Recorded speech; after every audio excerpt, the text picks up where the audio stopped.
And we're back. Welcome to No Direction, the Pathfinder News, Reviews, and Interviews podcast. I'm Ryan Costello. And I'm Jefferson J. Thacker, also known as Param. Every now and then a project transcends being an active fandom and instead becomes part of the DNA of that fandom. It's what defines that fandom, separate from all the other similar fandoms that are out there. The 2009 Da Vinci Arts Middle School's stage production of Burnt Offerings is a great example of that.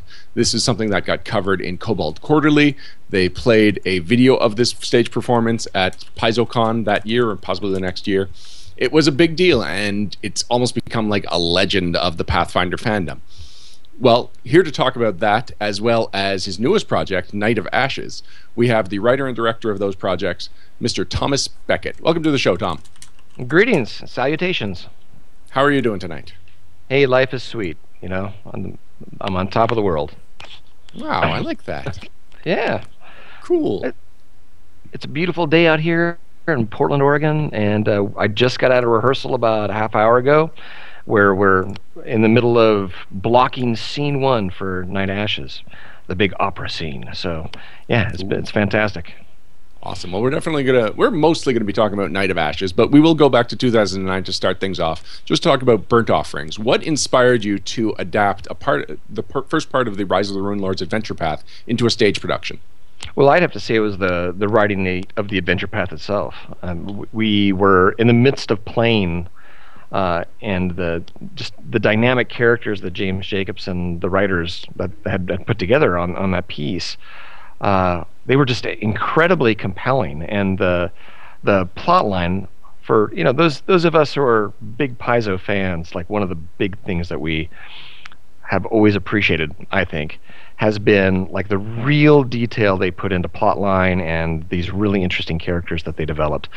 And it just kind of struck me one day while we were, I don't know, I think we were being assaulted by ogres in a grisly fashion, where it was, I just like looked back at it all and I said, I could easily make this into a play for my students. And Bill Bryan, who's one of the guys I game with, he just looked at me and said, "Yeah, let's do it." And after that, it took a few weeks for me to kind of like settle into the idea, but I just couldn't stop thinking about it. And that's pretty much it. Was the inspiration really was drawn straight from the writing. So now, when you say you could easily adapt it into a play, I hope you're saying that like there's enough storyline there that you can make a stage play out of it, because this is a fantasy genre with magic and goblins. Like, there's a lot of staging challenges here. Yeah, there really was, and and on top of that, Burnt Offerings, you may not know, it was actually staged. When we put it together, it was at a middle school. It was at Da Vinci Arts Middle School. So one of the big challenges was the fact that we were going to be working with, granted, some of the most talented kids in Portland, but we're still talking. We were working with 12 to 14-year-olds with a mixture of adults. So just the sheer enormity of safety challenges, and the willingness to be able to put steel in these kids' hands, that was quite a big deal. But it doesn't matter when you imagine a project. You guys know very well, like when you imagine a possibility, and you just start chipping away at the little details of it, and you get enough people involved and enough support, which is what theater really is. It's a big giant community of people. Then slowly but surely it starts to take shape. So, and that's what it did. Were there any concerns that the material was a little too mature for the age group? We definitely edited out some of the material. There were things that were in the, and by the way, it wasn't just the actors, but it was also the audience as well. But there was things that were in Burnt Offerings that we glossed over, I think is the best way of putting it. And we kind of stuck to the action and to the comedy and to some of the teenage angst that sort of resonates in Nualia and some of the other characters in the show. So when we stuck to that idea, I found that we could kind of avoid some of the dicier things that are written. And Burnt Offerings was I mean, it was we're not Burnt Offerings is not the Skin Saw murders, Right. So there's definitely it's a nice entry into that adventure path, which yes, definitely gets a little dark, but as an entry point, it was just filled with like tons of great character development and great story opportunity. Speaking of dicey, you donated or you got the dog slicer into the hands of the Paizo staff, and one of the infamous references to the play is a video that was on the Paizo blog of them just chopping things up with the dog slicer prop. So the dog slicer was Why actually... did it have to be so sharp? Well, it's not sharp. I think they were just busting up melons, as far as I know. It was actually it was pretty dull, but it was heavy. So I had a parent who was a smith. He had a whole full-blown forge in his backyard, and I told him about these blades, and he said, "Oh yeah, I'll make these blades," and he did. He came up with these really great-looking blades. The problem is that he got them to us a little bit later than I had hoped. And when he got them to us, they were like 4 pounds, 5 pounds each, which I don't know if you've ever done any stage combat. That's a lot of weight to put in the hands of a 13-year-old, 12-year-old. So we had to reblock a lot of the fights with the goblins at the last minute. Once we got those in their hands, and we saw that there was a little bit too much momentum behind them, so we just basically kind of toned down a couple of moves, redirected the momentum of the blade in a couple of other directions, but it was fine. Now I can't attest to what the Paizo staff did with their dog slicers. They might have taken a grinder to them and made them into deadly weapons. You never know what's going on over there. You mentioned how you pitched the idea to your team, but I imagine there's 2 other pitches that had to be involved here. Pitching it to Paizo and pitching it to the school. Were either of those difficult propositions? The school wasn't very difficult. Like I said, it's an art school, and so they were used to kind of projects. We were already working on rock operas there and doing original rock operas that students wrote and student written material. We'd already done Romeo and Juliet and the Scottish tragedy, so they were already fairly acquainted with blades. And also, I'm a former fight choreographer, and we made sure we had professional fight choreographers. So we really covered all the safety aspects that I think would have been of concern. I mean, you really have to think ahead and be proactive about those things. The Paizo thing, I was a little bit more unsure, because I wasn't going to go forward on the project without knowing that the writers and the artists and everybody involved knew that we were doing this show. I didn't want to surprise them. And so when I emailed Lisa Stevens and Eric Mona and James Jacobs about the idea, I think it was kind of I think the email back, I can't remember exactly what it said, but it was something along the lines of "You're doing what?" And, well, okay, give it a shot. I don't think they really knew what to expect. Now later, when I talked to James, I think their initial responses, they were thinking cardboard sets and kids running around with rolled up pieces of paper or something. And instead, we gave them a full blown set and steel and special effects and lightning crashes and large puppets and masks and everything else on stage. So yeah, I think they were really unsure about. I don't think there was any hesitation that they were going to let a fan, put on. They were going to let them do this project. I think their biggest I just don't think that they thought it was possible. They were probably picturing just a black box theater and the Valeros monologues. That's right. Oh. We actually did take text straight out of with that project. We took text straight out of the module. It was a lot of fun. So now, where did you first get involved in Pathfinder? When I was in 6th grade, we had actually moved down to Anchorage, Alaska, and my friend Matt McGuire, he took me over to these 20-year-olds' house, these guys that he knew, and they were playing this game called Chainmail. And they actually had like the little pieces of cardboard all laid out, and they were going at it. And I watched it for a while. I was a little bored, so I kind of wandered over, and I saw this stack of books. One had this fighter in red, these little pamphlets, and I just kind of picked that up and started looking at it. And we started talking to these guys, and they told us about this new game, Dungeons and Dragons, that had just come out, or had been out for a while at that point. And we started playing. So that was when that was what, 1977, 78. That got me hooked on D&D. And D&D has been in and out of my life. It's been my kind of my savior and all the rest of that kind of stuff. I don't know. Savior's a weird word. But it's it's got me through a lot of tough times, which I think is pretty much true of all of us in the gaming industry. We really owe so much to Judges Guild and this game that was created. And I think I never really forgot that, the service that these 20-year-olds did for these awkward young preteens, And so D&D goes along. I think I dropped it for a long period of time, got back into the game.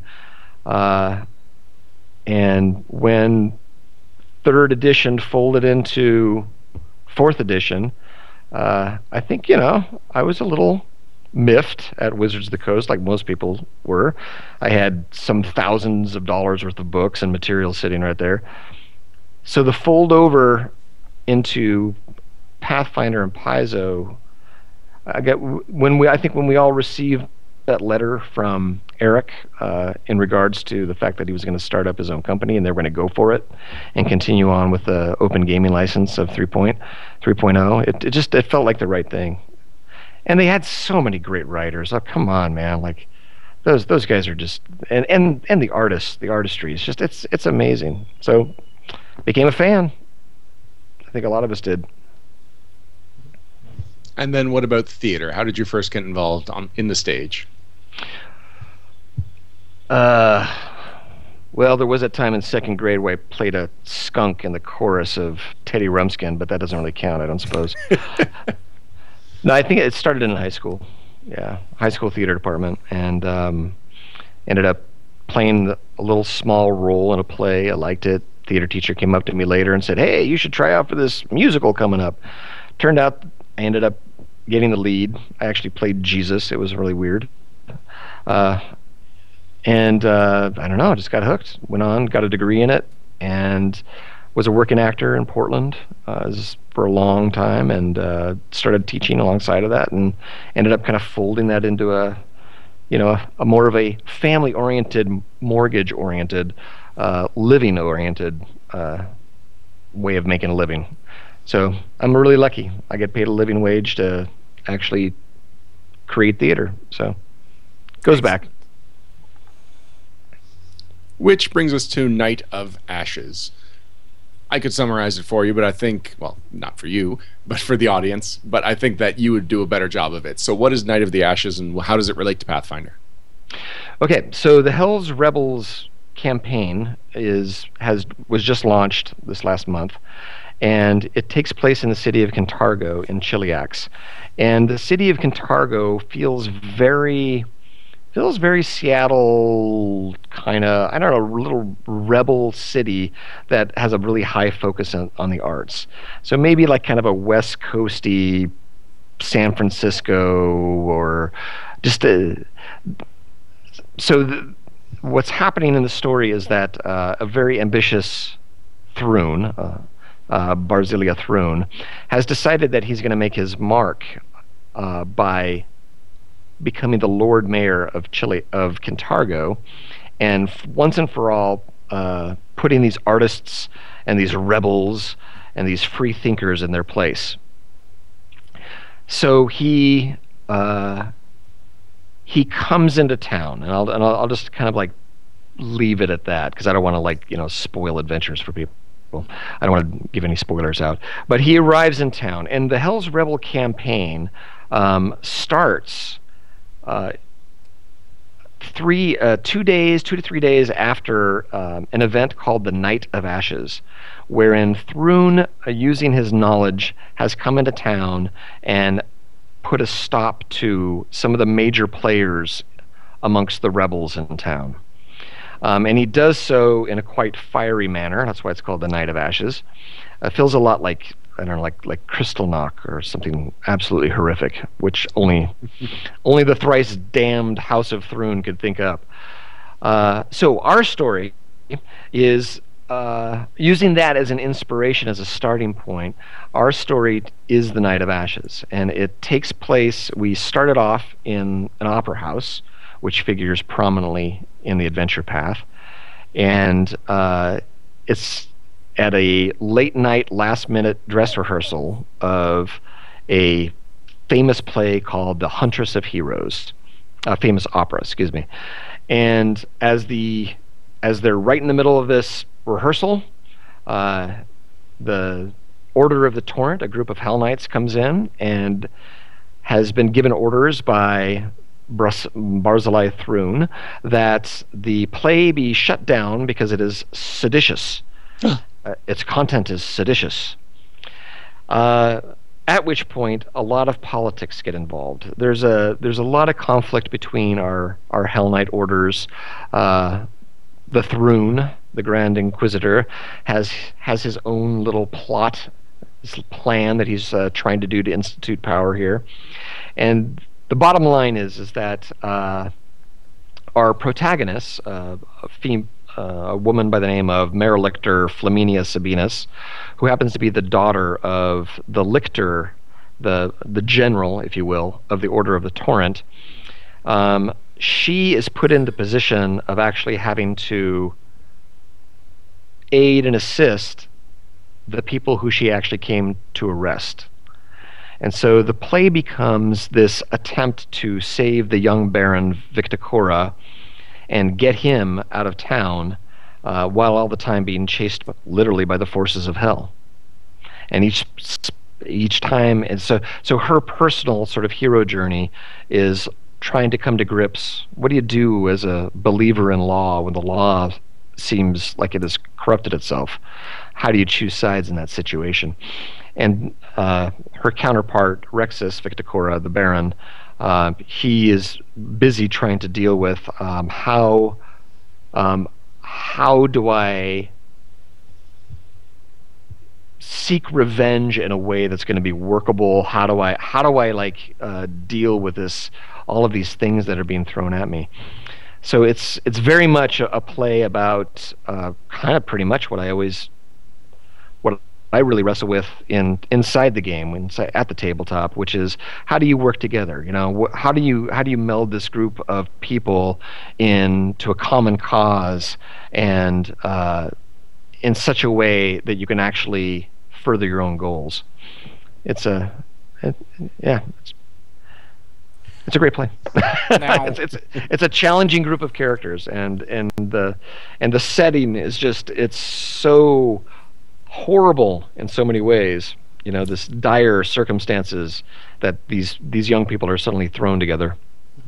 now, if you had come up with an announcement with this, and you said that we were going to be doing In Hell's Bright Shadow, the play, we would still want you on the show. It would still be a fun bit of news. Mm-hmm. But you've taken it a little bit beyond that. This is a prequel to an adventure path that we just got last week. Exactly. So, question, how did that happen?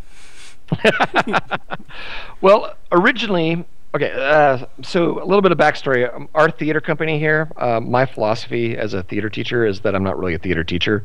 I'm more of a coach. And so we've developed a kind of a company attitude here where the students basically choose what plays that we do. They direct a lot of the shows here. We don't even call ourselves a theater department. We call ourselves a theater company, and so we act like a theater company. So one of the results of that is that they knew that I had done these Burnt Offerings and the Black Mask, which was another Pathfinder play we did, and they said, well, we want to do a Pathfinder play. Let's do a Pathfinder play. And I was like, all right, great.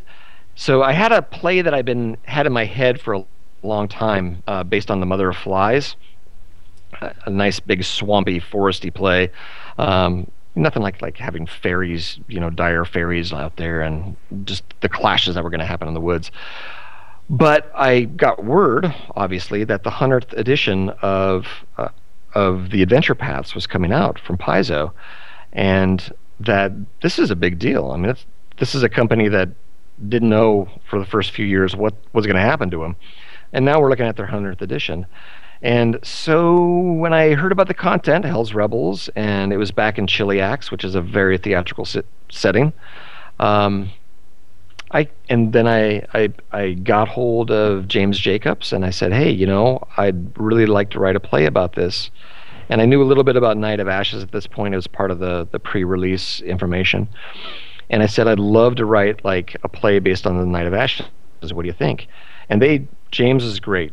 And Crystal Fraser, who actually wrote the first adventure in the Adventure Path, both of them just have been given. They've fed me some NPCs. They fed me some map information. They fed me enough information for me to be able to really start the writing of this piece. And yeah, that's pretty much what it is. To me, I'm here as a service to the gaming community and to the theater community.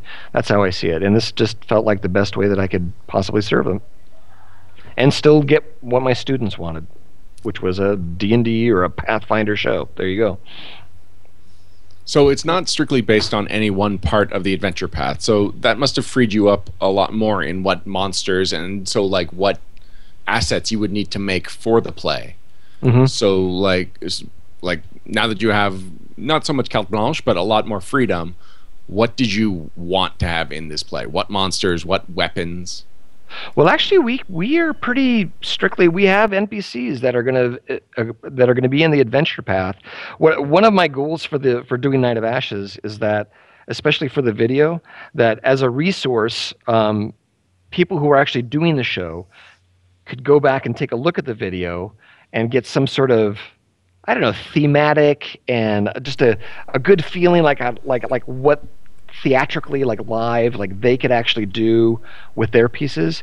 As DMs and even as players, like we like to try to visualize things. So hopefully this will give some visuals to it. So we have Maine, like Laria Longroad and Rexus Victicora, Tiaris Zoni, one of the villains, Barzillai Thrun. They are in our show, and the things that they do in the show are they won't give anything away in the adventure path, but they definitely are directly in character for what could have happened that night.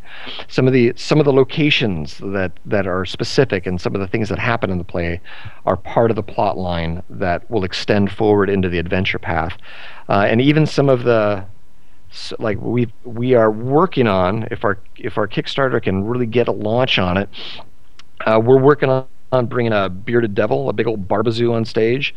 Cool. Oh yeah, and I've got a master puppeteer who's like working on getting that beard flowing. I'm very excited about it. We've got like we might have a 6-foot cockatrice, puppeted cockatrice, and a big cockatrice fight on stage, which will be interesting. Yeah, so a lot of the stuff that we're putting in the show is actually directly related. But at the same time, because there was such a small mention of it in terms of the backstory of Hell's Rebels, you're right, it did free us up to kind of tell the story of these other individuals that are going on that night. So if you look at the video, you might see like inspiration for possible characters and character traits that you might want to bring into into your campaign. All sorts of stuff like that. Yeah. Now you've got a Kickstarter for it, but the Kickstarter isn't actually for the production of the play, correct? What is the Kickstarter for? The Kickstarter, well, the first phase of the Kickstarter is to make sure that we get a digital download, a DVD, and also get some tickets sold to the show itself. Anything we go over our mark with is just going to start increasing the production values. So more detail in the costumes. I've got 4 armorers. People making different armor styles for the show, kind of working on things. So the idea is that the Kickstarter will guarantee that this film exists, and also will help bring some money into just paying off the rent and the stage hands and all those things.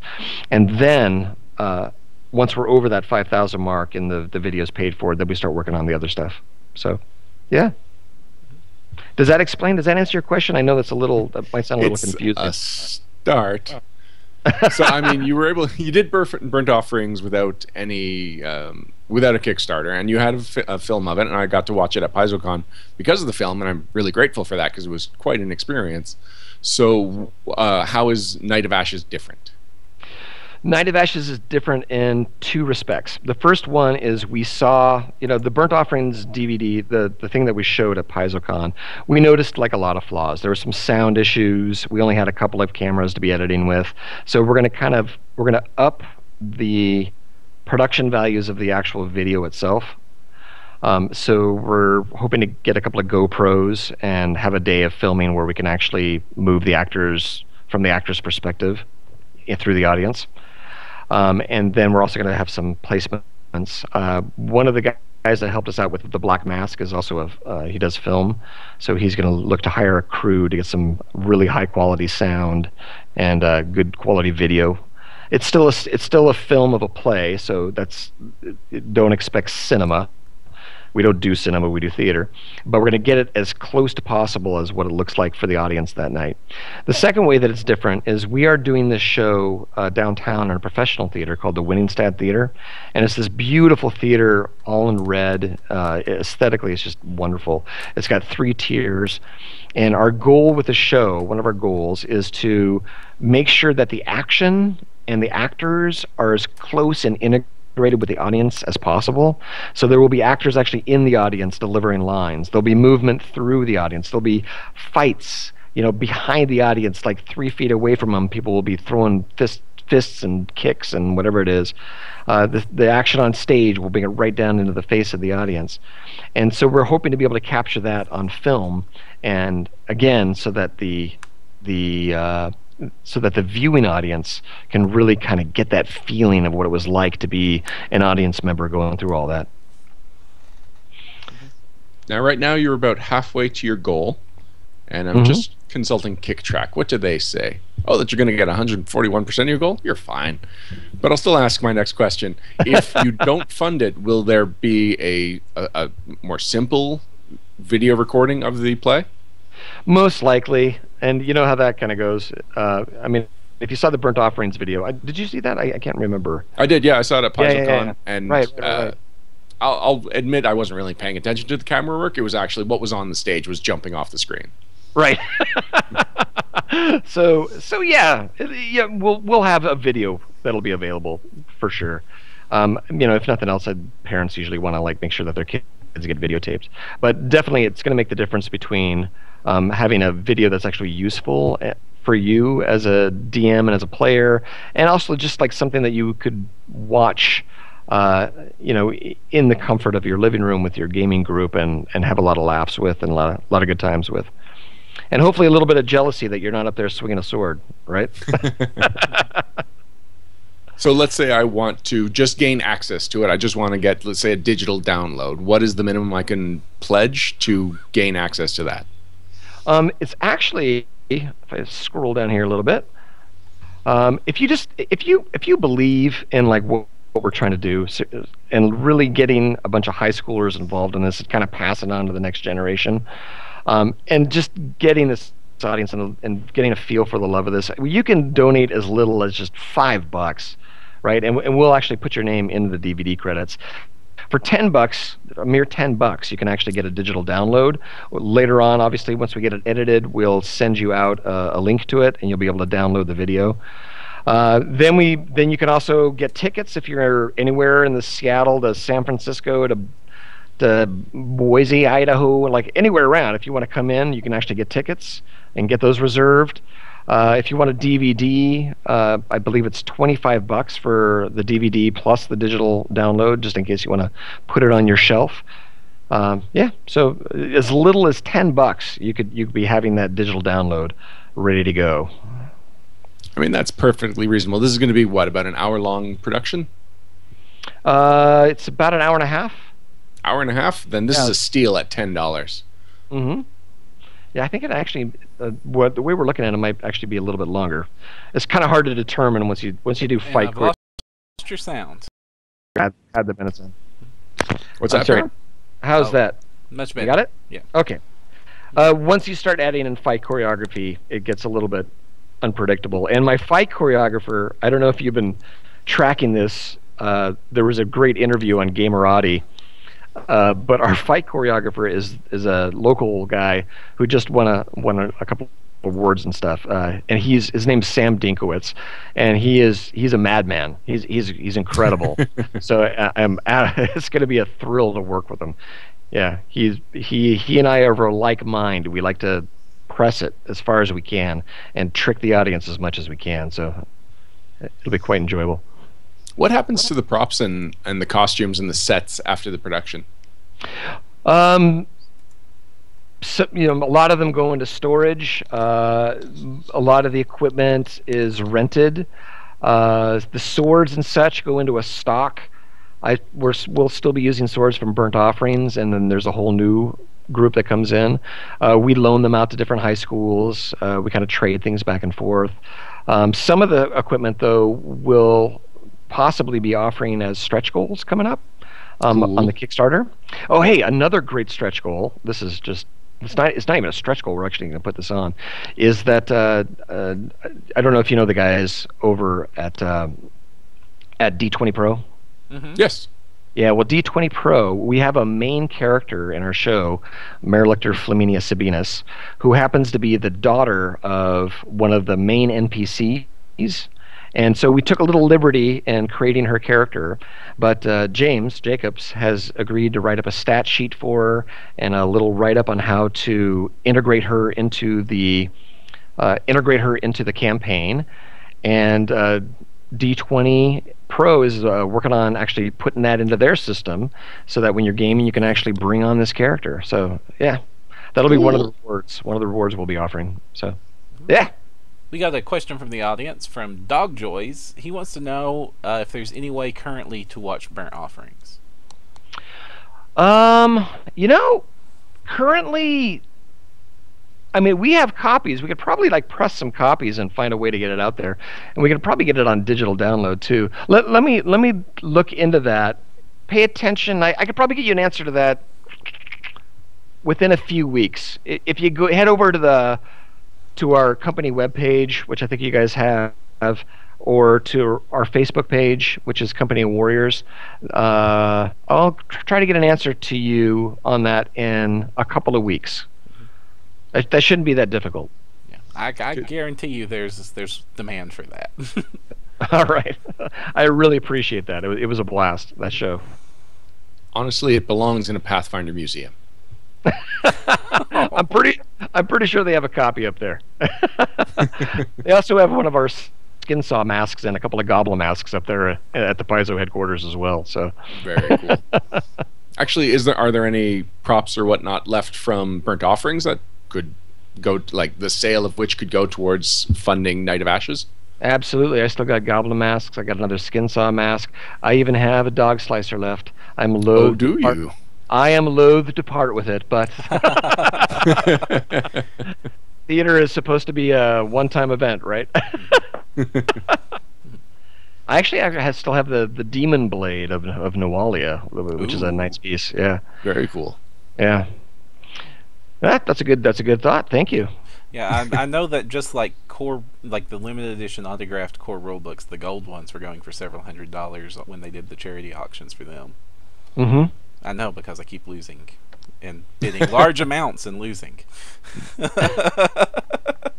All right, I will have to find a way. Maybe we'll have to eBay it.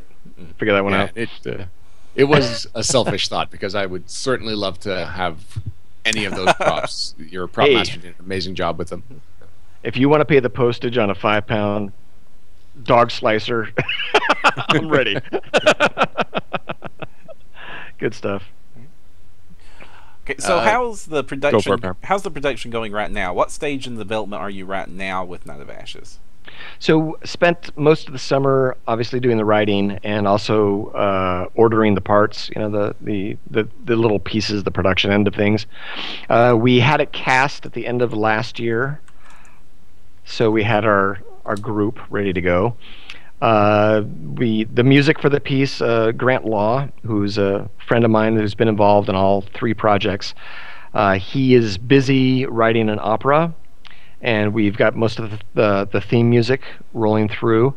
So basically, like I said a little bit earlier in the interview, at this point what we're doing is picking apart the little problems and trying to figure out how to solve them. It is a blast. I kid you not. It is a blast working with a couple of technically minded students talking about how to create a silence spell on stage, or invisibility, or lightning bolt, or hold person. We were talking about hold person today. Like, how do you actually get the actor doing that? We've got an invisible character on stage. How are we going to get the performers to really do all those reactions correctly? You're just taking the piece, the technical parts, and that's pretty much what we're right in the middle of right now. And then in terms of, we're right in the middle of the most boring part of the acting part, which is the blocking. So we're like shaping it on stage, and and then we're going to start running with it. So yeah. And fight choreography comes up in a couple of weeks. That's going to be a blast. Yeah, good times. Well, I mean, Invisible's been done before. Every stage production of Harvey has to address that, but I don't think anybody's ever silenced the stage. That seems like, from what little bit of theater I've been involved with, that sounds frighteningly hard to do. Luckily, it's just the musicians and part of the stage. That would be like kind of a dead silence on stage would be interesting. See, now you gave me an idea. See, here's the great thing about a working script. You never know what's going to happen. So I see you've got a cast already announced. What can you tell us of the cast? So the cast is a mixture of like some of my best theater students here, and then we have 3 or 4 adults in the mix, and then 3 kind of younger kids. You always got to have some halflings running around, right? So we have some, so we have some like some 10-year-olds that are in the piece as well. I'm just I could just go down the cast list. Like a bunch of these people are seniors. 2 of them are vets from the Black Mask, which was the Pathfinder show we did about 3 or 4 years ago. They kind of moved from the middle school and ended up in the high school that I'm at now.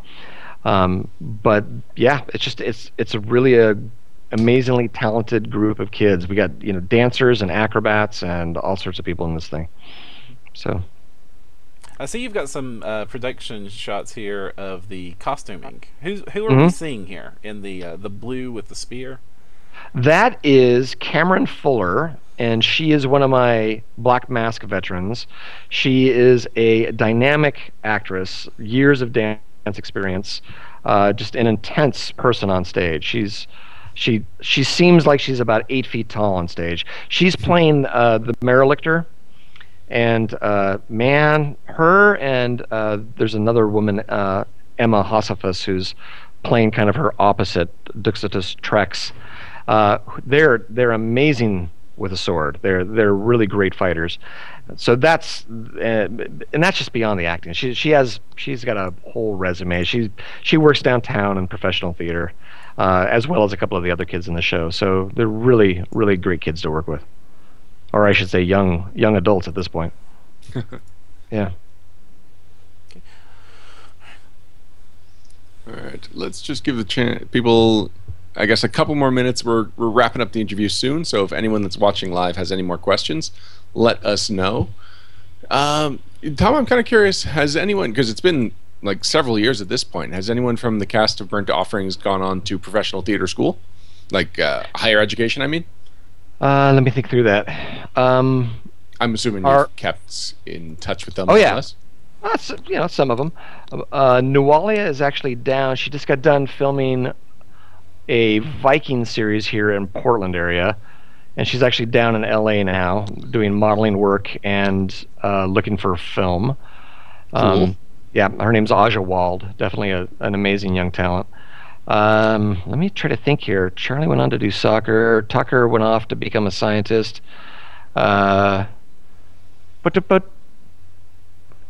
God, I have to actually look at that cast list to try to figure out who's doing what. Oh, Paul. Paul had a small part, and he is actually.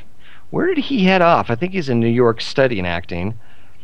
Yeah, it's kind of hard to think back where everybody is these days. I've had some pretty good success in sending people on to other careers. That particular show, I think Aja's the big one is doing, like, she's actually really pursued it. She's actually going for it. But yeah, it's a mix. Yeah, that's not necessarily why we're doing all this. Especially at the middle school level, you never know what's going to happen. But definitely amongst this cast, we have some really hardcore people they're definitely going to be making a living, trying to make a living off of this. So. We got a comment from chat. It's from John Bastille. He says, "Fascinating. These plays would be cool to see live outdoors rather than Renaissance Festival." Here's one of my goals for this is to really show what's possible.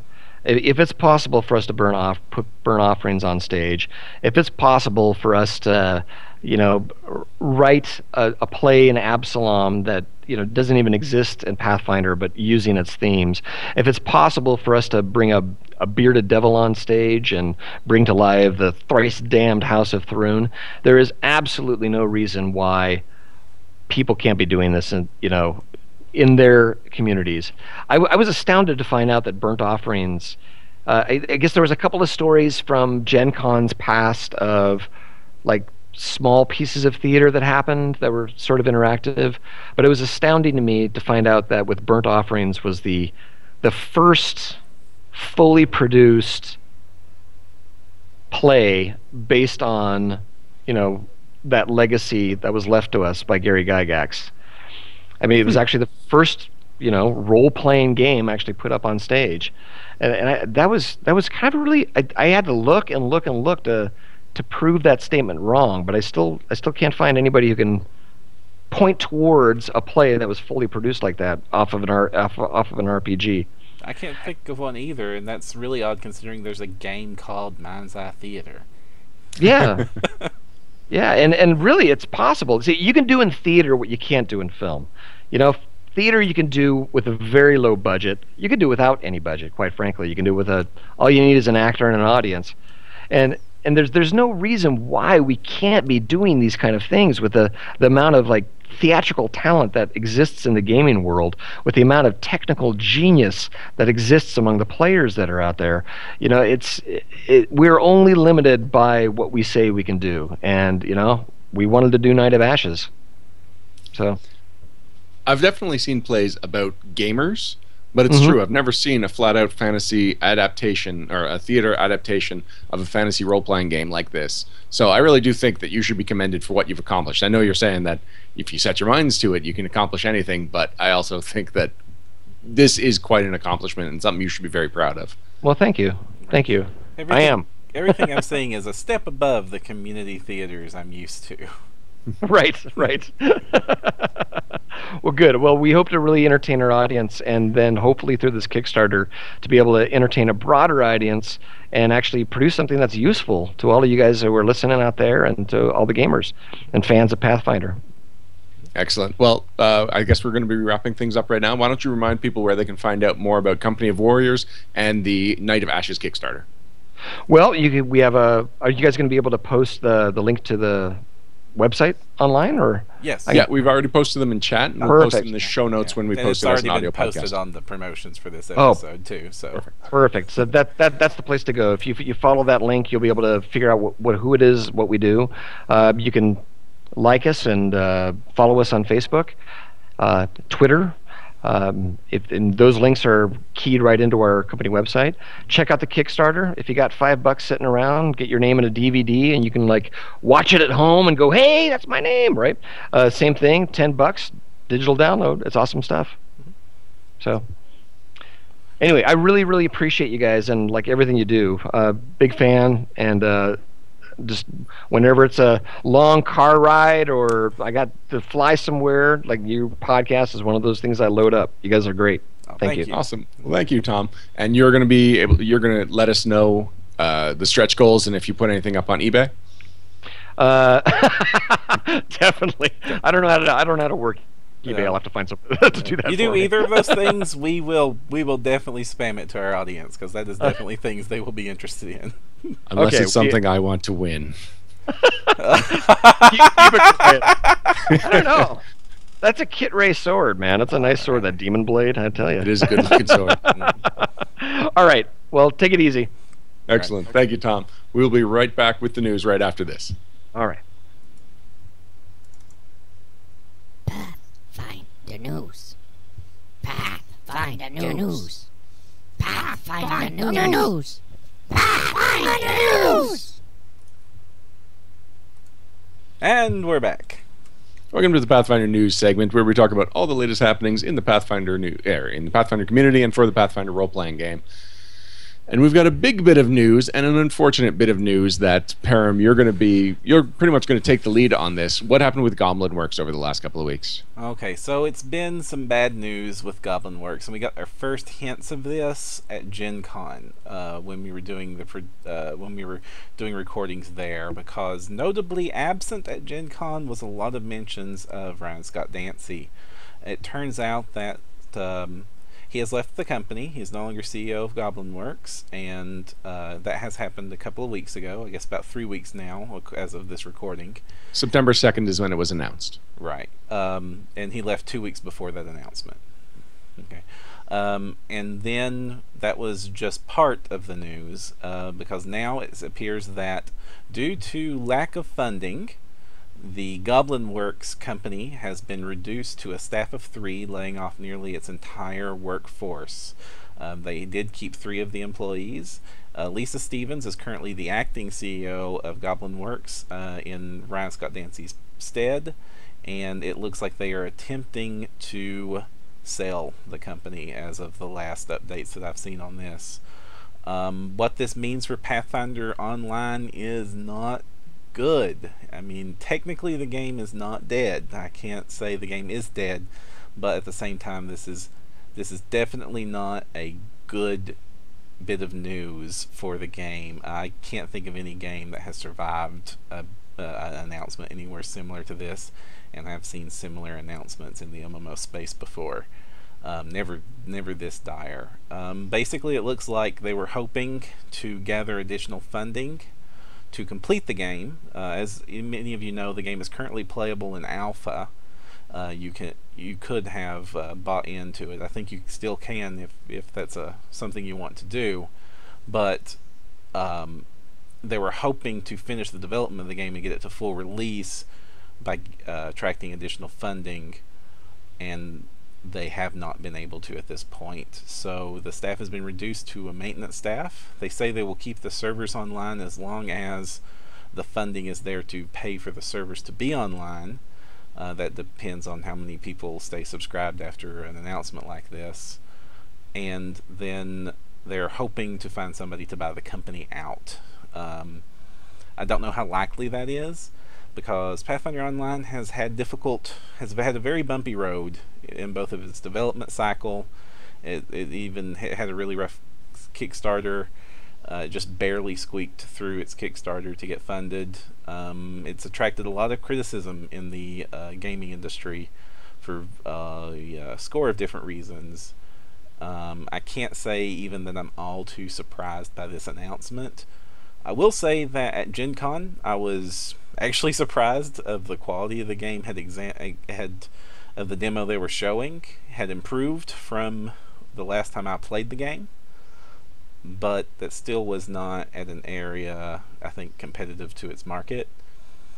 And I don't know, this is bad news all over. I know that right from the Kickstarter, because you said it had a successful Kickstarter, it actually had 2.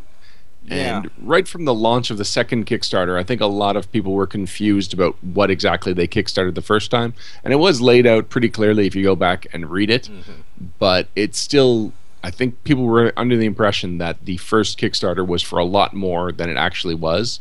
Mm-hmm. And a lot of the backing was for enthusiasm for Pathfinder as a video game project.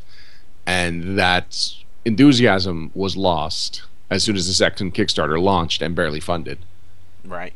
I mean, there's still a lot of enthusiasm for Pathfinder as a video game product. That's why we basically cheered when the Obsidian partnership was announced, and I'm hoping that leads to brighter futures on that front. But yeah, I mean, the second Kickstarter brought a lot of confusion. I mean, if you listen to the show when we were talking about it, even we tried to stay positive, but even we were reluctant. It's kind of hard to talk about dipping into the well twice.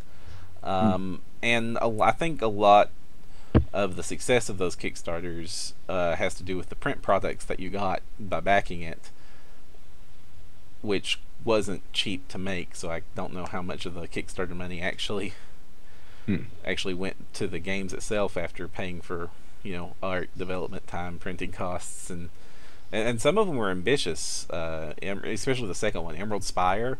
I mean, 16 flip maps plus a hardcover, and I know that the production of Emerald Spire was one of the chief reasons that the strategy guide was late. Oh, is that that's true? One of the that's when they talked about the delay of the strategy guide. One of the reasons they sit at the one of the Gen Con panels last year was, well, you know, we didn't anticipate this. Right, having an extra hardcover. That makes sense. I guess I'd missed that fact. Well, we've talked about it once before, that the reason that we don't tend to bring up the Pathfinder Online on the show is that while we like to always be positive about everything we talk about, we want that to be sincere positivity, and we just weren't particularly excited about this, and I don't know how much that reflects what the Pathfinder community at large felt about the project, but it definitely wasn't the kind of thing that I was like in talking with Pathfinder players. I was never exposed to a lot of people wanting to talk about Pathfinder Online. Like, people will talk about the Pathfinder card game, which is something that I don't play too often. I've played it very rarely, but people talk about it. It has its core fans. You can just tell from any time you go to a Paizo-heavy event.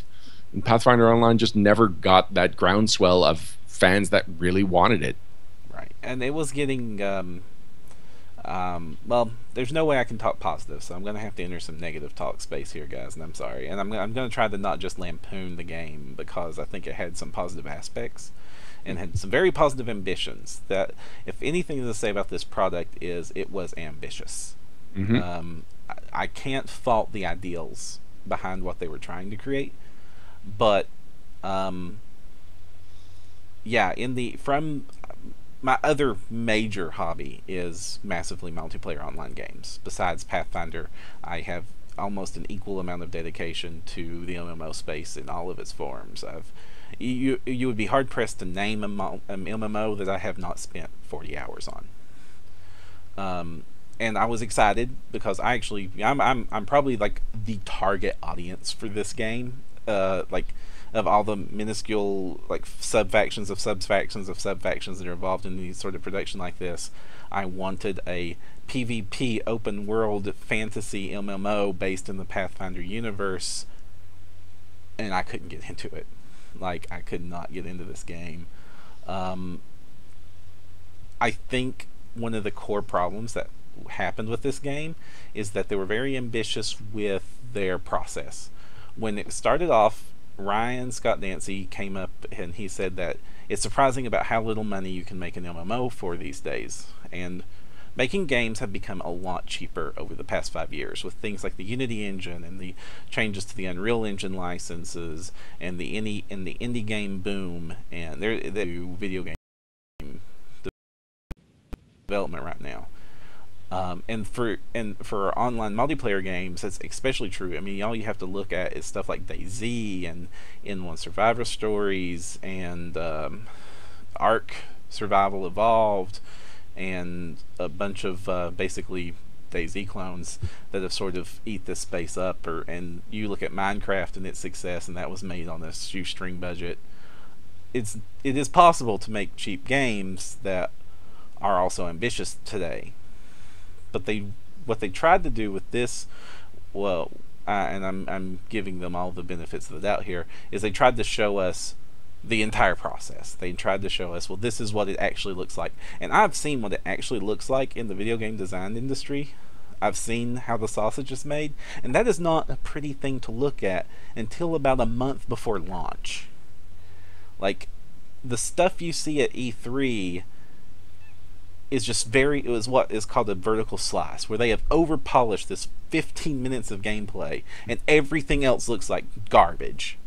I mean, and that's just how the industry is. This stuff looks like complete garbage until right before it's ready to go out the door. And they were trying to show us from day one, like, here's what it is. Here, play this demo pitch that we made with the first Kickstarter. Here, let's get you in the door and for the early access stress tests. And this stuff just wasn't ready for mass release. The menus were clunky. The art assets were very mixed. Some of them were good, some of them not very good, because this was all still in early development. And, you know, there's a reason that Paizo doesn't let us see their products super early and limit how they preview their books. I mean, they give us the play test, but they don't let us see like full layouts and arts and stuff. Because I was about to say the opposite, that strategy does work for the Pathfinder RPG, where we get the playtest documents. We get to see a lot of the stuff early. If you look at the core rulebook, we got 3 alphas and a beta. Mm-hmm. Like, we did get to see how the sausage was made, and it ended up being one of those cool, like, Sesame Street, like, let's follow the crayons getting made all along. And it's just it was a cool thing all along the way, seeing Pathfinder role-playing game come to be. Yeah, but we didn't see your Word document. Okay, no, we did not see a Word document. Which is the equivalent to what we saw laid here. Out nice things with art assets that were reused from other Pathfinder products, which were still new to a lot of people. Mm-hmm. So it's true. We got some pretty playtest documents, whereas that's just not how it was with Pathfinder Online, just by how Pathfinder Online had to be developed. Right. And then they let people in early, and if you look at the early access section on Steam and you look at some of the things like Jim Sterling, he's a YouTuber and he's not safe for work, but he does a series of shows where he looks at early access pitches, and one of the things he will continuously harp on is, this game is not ready to show us yet. This is not when you sell us this game. Don't show us what doesn't work. And in Pathfinder they showed us exactly where we are right now. Here, you can play this right now. And it just wasn't ready. Like, things like you couldn't tab in the menus when when we first got access to the game. You couldn't even tab to the next fields. It was very buggy. It was very, and this is what a game looks like then. I'm not saying that it should have been better, but it should have been a lot better before we got to touch it. And then they started the launch where they said the world is actually launching. What your choices matter. And by the way, your subscription time is starting now. And to launch an MMO today is tough. The whole market is way down right now. To launch an MMO with a subscription right now is ambitious, because almost every MMO is converted to free-to-play. And you're going to say that, no, this was going to be free-to-play, you could still log on to your characters, but not really. Your characters could only advance if they were being subscribed to. It's like, I could log into my character and not do a whole lot for free, or I could try to buy. They didn't even have that implemented at the last time I played, where you could try to bargain for the game time of other players, like in Eve, where you can play for free, but you have to pay a person that paid for it. And that's what WoW is actually. Even WoW has converted to that format now, so even it's not strictly subscriber play. Right now in the market, there are 3 worth talking about that are still subscription. And that's World of Warcraft, the most popular game in the industry that dwarfs everything by a factor of 10. There's EVE Online, one of the oldest and most successful sandboxes, in which Ryan Scott Dancy worked at the company that made it before he came over, and Pathfinder Online looked a whole lot like it. That's not a bad thing. A lot of Pathfinder fans that I know of, that especially the people that worked at Paizo that we talked to in the chat rooms, were big fans of EVE at the time that this was announced, so that's not a super surprise. And it's a good way to go, because it's probably the most successful sandbox game currently on the market. And then there's Final Fantasy, and that's Final Fantasy, with probably the most polish of any of those games, again, a million times over. And even they had to give their game away for free for a year when it launched not ready. So that put off a lot of the community, the whole paying a subscription fee thing to play a not finished game. The whole how you gain access to it and the whole early access nature at the time that this was launching had gotten a bad reputation in the industry, and what you got to play didn't compare favorably to other games that were in similar states that were also available. And what it was trying to do, basically I'm going to say it was trying to be Fantasy Eve for MMO people. That what that means is it's a sandbox game where the players make most of the content. In Pathfinder Online, you were going to build your own settlements, war with other settlements, control resources. There was going to be monsters and dungeons, but there was going to be some dynamic roguelike elements with that. But there wasn't a whole lot of static questing. That's what's called a sandbox game, as opposed to a theme park MMO. For the audience that doesn't know what a theme park MMO, that's more like World of Warcraft, where there's set quest lines and staged events and pre-planned experiences that a whole lot of people go through, but stay static, and you don't get to control a whole lot of. Everybody that wants to can go through Hellfire Citadel and do that dungeon in World of Warcraft, or that raid dungeon, and it will be amazing, but the very next week the exact same bosses are standing in the exact same places in the exact same castle, and will do the exact same fight choreography for you, and every one of its 5 million players can do that again. In the sandbox, you can do what you want. You can build your own castles, and it's all about what the community does. And there's an open market right now. The MMO market, there's a whole player base begging for a new sandbox, because the last great darlings of the sandboxes have either become so old and nearly abandoned that it's hard to play them, like Ultima Online, the founder of the genre, and Star Wars Galaxy, where they had to shut the servers down when they lost the license, which were the other great sandboxes that everybody looks to. There's still Eve. Eve's going strong, but if you don't like spaceships, well, not everybody likes spaceships. So the people have been begging for this kind of game, and so much so that Pathfinder Online was not the only one to step up to bat here. Other games have stepped up to this plate saying, hey, we want to make your next sandbox. Albion Online is probably the closest one. It is almost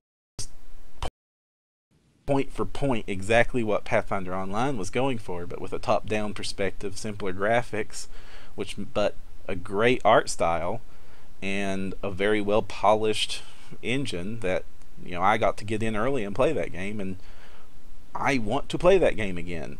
I will play that game again when it launches. I will pay money to play that game again, because it gave me a very good impression with an early access.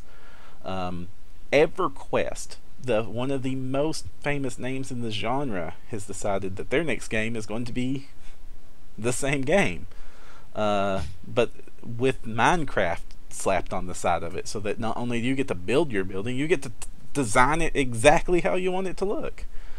And when they announced with fantastic graphics and amazing demos, and they launched with their early access thing called Landmark, which was kind of crappy, but better than what I got to play with Pathfinder Online.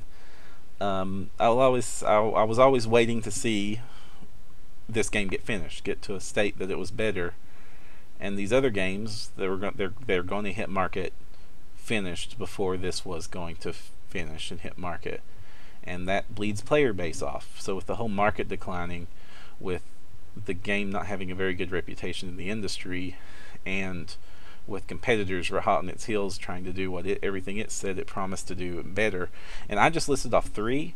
There are like half a dozen others in the wings, each of them with a support, and each of them with demos that are far more polished than all that negative. But when I saw it at Gen Con, I was surprised that they were still going forward with the game as strong as they were, and it looked better. The Gen Con demo, I was honestly impressed with. I was like, wow, this is almost there. A year later.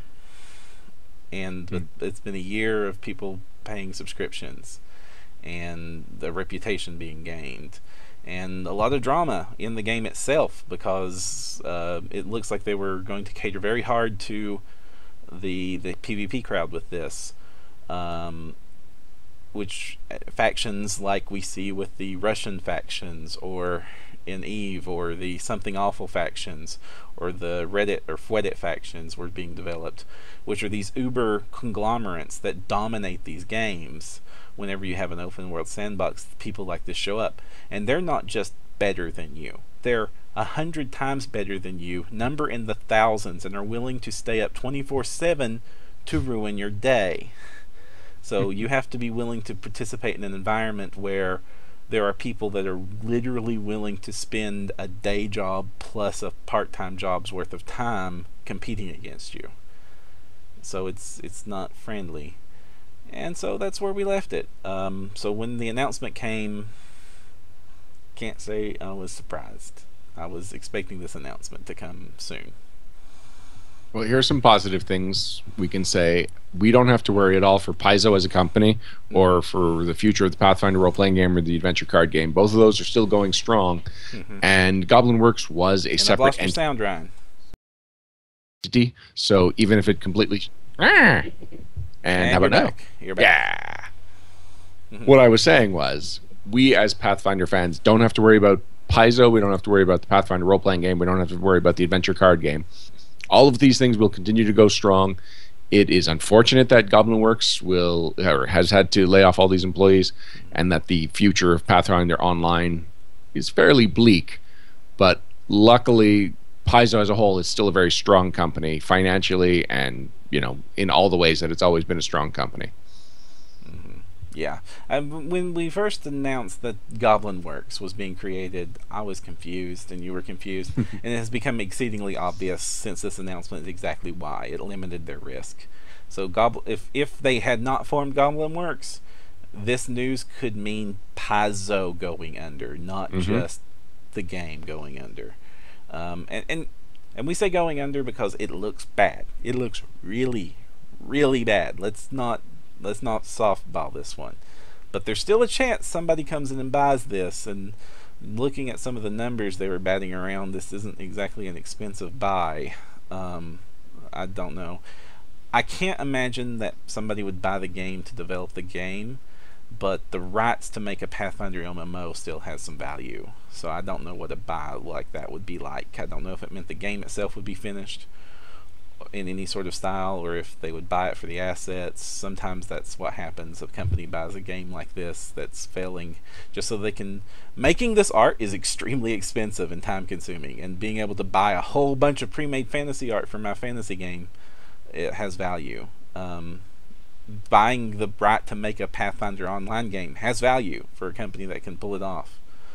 But it also is it's a very risky market to enter in the first place, and we have games like Marvel Universe just announced that they laid off a good chunk of their staff the same week that this was announced, and that was Marvel in the age of $3 billion movie ticket sales to back that game up. And one of the only places you could play as Squirrel Girl. I know! Playing a Squirrel Girl is awesome! Marvel Universe, fun game. It's a Diablo clone, but a fun one. Is that free to play? Yeah, it's completely free to play. I should check it out. How it works, it uses the League of Legends systems, where it's free to play and they give you the first few heroes. You get to choose between your first few heroes for free, and if you want other heroes, you can either grind to unlock them, which is a time-consuming process, or you can buy them, and then you can play a Squirrel Girl by giving them $5 to $10 to play a Squirrel Girl. The expensive part is it's very much like League of Legends in that the costumes cost more than the characters do. So like buying Squirrel Girl might be $5 to $10, and now I can play a Squirrel Girl. Buying Squirrel Girl's alternate outfit can be $10 to $15. And Iron Man costs the most because of course he does.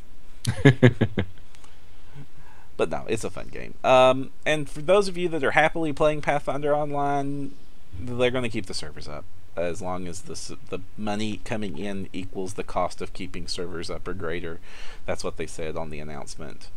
And you know, hey, if this game does have a miraculous turnaround, I've seen more miraculous turnarounds. Like I said, Final Fantasy 14 launched broken, launched terrible, launched it was going to bankrupt Square Enix bad, launched. No joke. They have since come out and said this game almost bankrupted Squaresoft, one of the most prominent software developers in the world. And they turned that game around. So, hey, hopefully. I don't wish this game bad, and I very much hate the people that have found themselves out of a job during this announcement. So I wish them the best. More positive news. Yes. RPG Superstar Season 9 is underway. Woohoo! So they had the open voting, and then it was narrowed down to the top 32. And in the past, we've listed the top 32, but that just is a long line of pronouncing names that we hope we're getting right. So we're not going to be doing that. Only we are just going to say that congratulations to the top 32 for what you've accomplished. Just making the top 32 is something you can put on your resume, and it is something that you should be proud of. And the top 32 have submitted their next round of stuff, the maps. So if you want to go look at the encounter area maps, they're up, and you can vote on your favorites. So the key to the map round is that it has to be dynamic. It has to really show that how you can run a scenario or how you can run an encounter in this environment. It has to be logical. There has to feel like somebody at one point built this thing for a purpose beyond a game master needs a place for an encounter. But what I like is that the style, there's no limitations on it. So you've got some people that put it together on computers. You've got a lot of people that did it by hand. You've got people that are providing side views and aerial views. How you present your map is up to the creators. So anytime you look at a map and they do something creative with it, like a clever presentation, you know that it was actually the designer who was being clever. And even if you don't like some aspects of the map, you can look at those clever elements and say, like, this is someone with potential. This is someone that if you said, gave them a refined outline, that they would take that and then possibly elevate it with some clever ideas.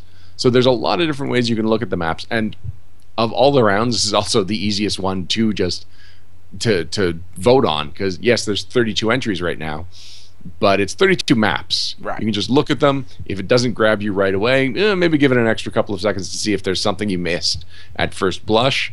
But overall, it's a visual thing with no reading involved. Something you can do on your cell phone on the bus ride to work. Oh, man. I don't want to bias the audience too much, but there's one that I think is really creative. The meandering oasis of Nex. He made a little moon that orbits another like slightly destroyed planetoid, and it's like 20 squares round, and so you would battle around the sphere. Cool. It feels very Mario Galaxy to me. Yes, exactly. Mario Galaxy. And I mean that as a compliment. Yes. And I think Penny Arcade did something like this, where the author actually built the sphere and put little magnet bases on his miniatures to play on. But hey, that's a cool thing. And there are 31 other cool things to look at and vote on. Bastille in chat says that he failed to make the top 32. I can no longer enter, but that is a pain that I felt every single RPG Superstar before this one, Bastille. But one of the things that's, I guess, something we should expect at this point, but is still a surprise, I didn't recognize, I don't think, anyone in the top 32 this year. And, we've got a lot of friends in the industry at this point. Yeah. Oh, wait, you know what? Joseph Kellogg, I believe he and I have had chats at PaizoCon before, or maybe just from past RPG Superstars, but I recognize his name. But by and large, most of these people are new to me, which makes sense. The Pathfinder fan base is growing. And just because somebody is a fan of Pathfinder doesn't mean that they're going to be posting on the forums and maybe not attending PaizoCon. And they could still be a great designer.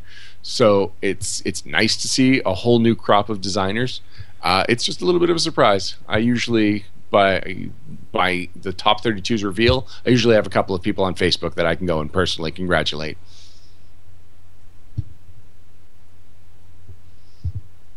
Any other thoughts on the RPG Superstar pairing before we move on to the last bit of news? No, just that the next part's where my favorite part starts. All right, go for it. Monsters or stats. maps are the free stuff. Because these maps are cool, but they're all hand-drawn, like amateur level maps. Because, well, some of them look better than others. Some of them look surprisingly good. But you know, that's not the point. This is meant to. This is a map that a fantasy cartographer would get and then make the full production from. But you know, so they have limited use. But once I start getting stat blocks and magic items and encounters and adventure pitches, then that's all free stuff that I can use in my games. Yes. And moving on, something else that was announced was Hero Lab has announced that they are offering a different way that you can buy your Hero Lab stuff. So there's no denying that we like Hero Lab because it makes making characters easy and makes making NPCs easy, and that's when you GM, you make a lot of NPCs. And I guess if you play Pathfinder Society, you make a lot of PCs.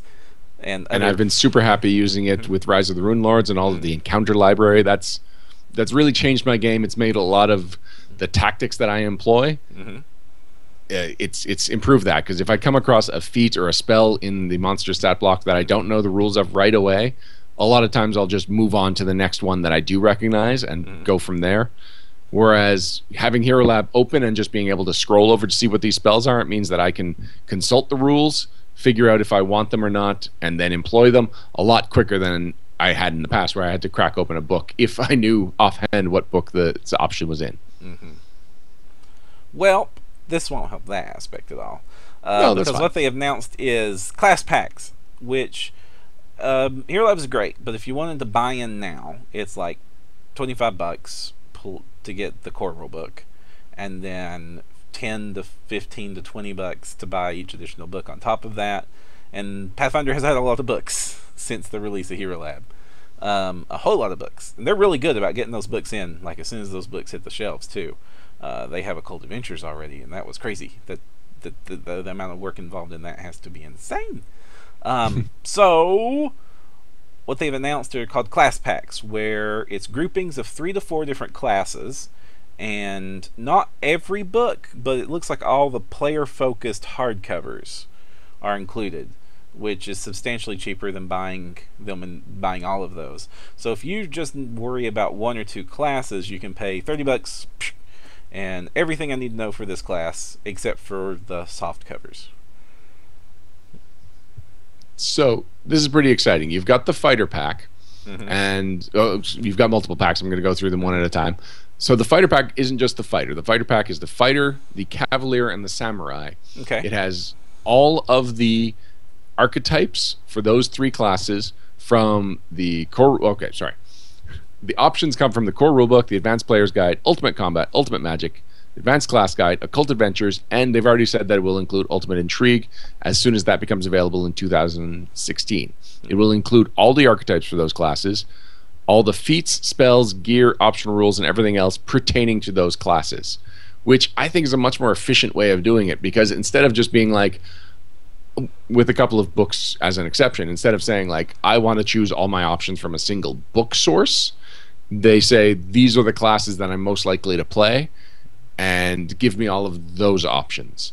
So the fighter pack is great for me because these are 3 classes that I'm very likely to play. The barbarian pack, probably even more so. It's a weird selection. It's the barbarian, including the Unchained barbarian, even though Pathfinder Unchained was not included as one of the books that everyone will get all access to. The gunslinger, swashbuckler, and skald. Yeah. Now I can see how the skald fits in with the barbarian. I don't see how the gunslinger and swashbuckler fit into the barbarian pack. But regardless, those are the classes that you get in the barbarian pack. This is an amazing pack for me. It's got nice variety. This is probably the pack, if I was only to pick up one, that as a player I would most likely pick up, and I would look forward to going through all of the options over and over again. I also like that it funnels options down, because if you're new to the game or still not super experienced with it, and it's like, it's time to pick my feats, at some point you might get analysis paralysis or just get tired of flipping through every book and just go with something tried and true from the core rulebook. Whereas something like the class packs helps you narrow it down to, these are the feats that are best suited for the classes here. It's far fewer feats that you have to look through to find the one that you're looking for. Going down the list, the Ranger pack includes the Ranger, Monk and Unchained Monk, Brawler and Hunter. Paladin includes the Paladin, Anti-Paladin, Magus, Inquisitor, and Medium. I'm going to start saying that there's a strange grouping of the classes in this. The Druid pack is one that makes the most sense. It's Druid, Oracle, Shaman, however you want to pronounce it, and Spiritualist, whereas a lot of the other ones just seem to be whatever fits lore. A lot of these are probably what was left after bunching things together. Right. Yeah, I think it's a good idea. I'm still hoping for the day they do like Sirenscape and just have the Hero Lab subscription. You know, I pay Hero Lab 5 to 15 Pathfinder books until I stop paying them $5 to $15 a month. I think that's probably that's what I will hope they eventually do. But for just getting started, this is, you know, $30 and getting everything is a lot more appealing than well, everything for the class I intend to play is a lot more appealing than the, I don't know, man, is it like $300 right now to get everything? Well, if we were talking about the hardcovers, no, it's $30 to get the core rulebook, then $10 for each additional so that's hardcover. It's when you start getting the soft cover stuff that it gets yeah, expensive. and bestiaries are surprisingly expensive because they're surprisingly dense. Because even a soft cover, even a hardcover like Ultimate Combat, which has a lot of stuff in it, isn't as intimidating to do data entry for as here's 300 stat blocks. So I think this is a great way for new players. It definitely lowers the barrier of entry for a new player. I'm probably going to still just buy my books because at this point I'm sort of too far in that this would save me any money. I would lose a lot of money trying to do it this way, actually, because at this point I think I haven't bought Occult Adventures yet, and I haven't bought the latest Bestiary yet. And other than that, I've just been buying them as they've come out. The Monster Codex? You're right. I don't have the Monster Codex yet. And other than that, I just buy them as they come out. So if you've been keeping with it, this is less appealing, but this is a great option for new players. Mm-hmm. We will be right back with the No Question segment right after this.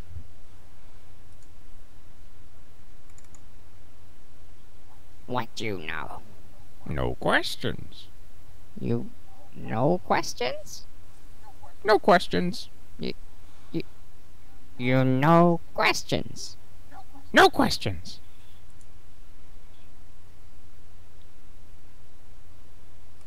And we're back. In the No Question segment, we take your questions, which you get to us in a variety of ways. We try to answer them to the best of our abilities.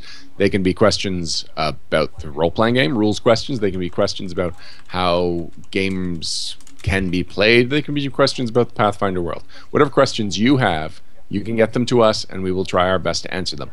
Param, how can people get us their questions? They can post it to our Facebook page at facebook.com/nodirection. They can email us at nodirection@hotmail.com.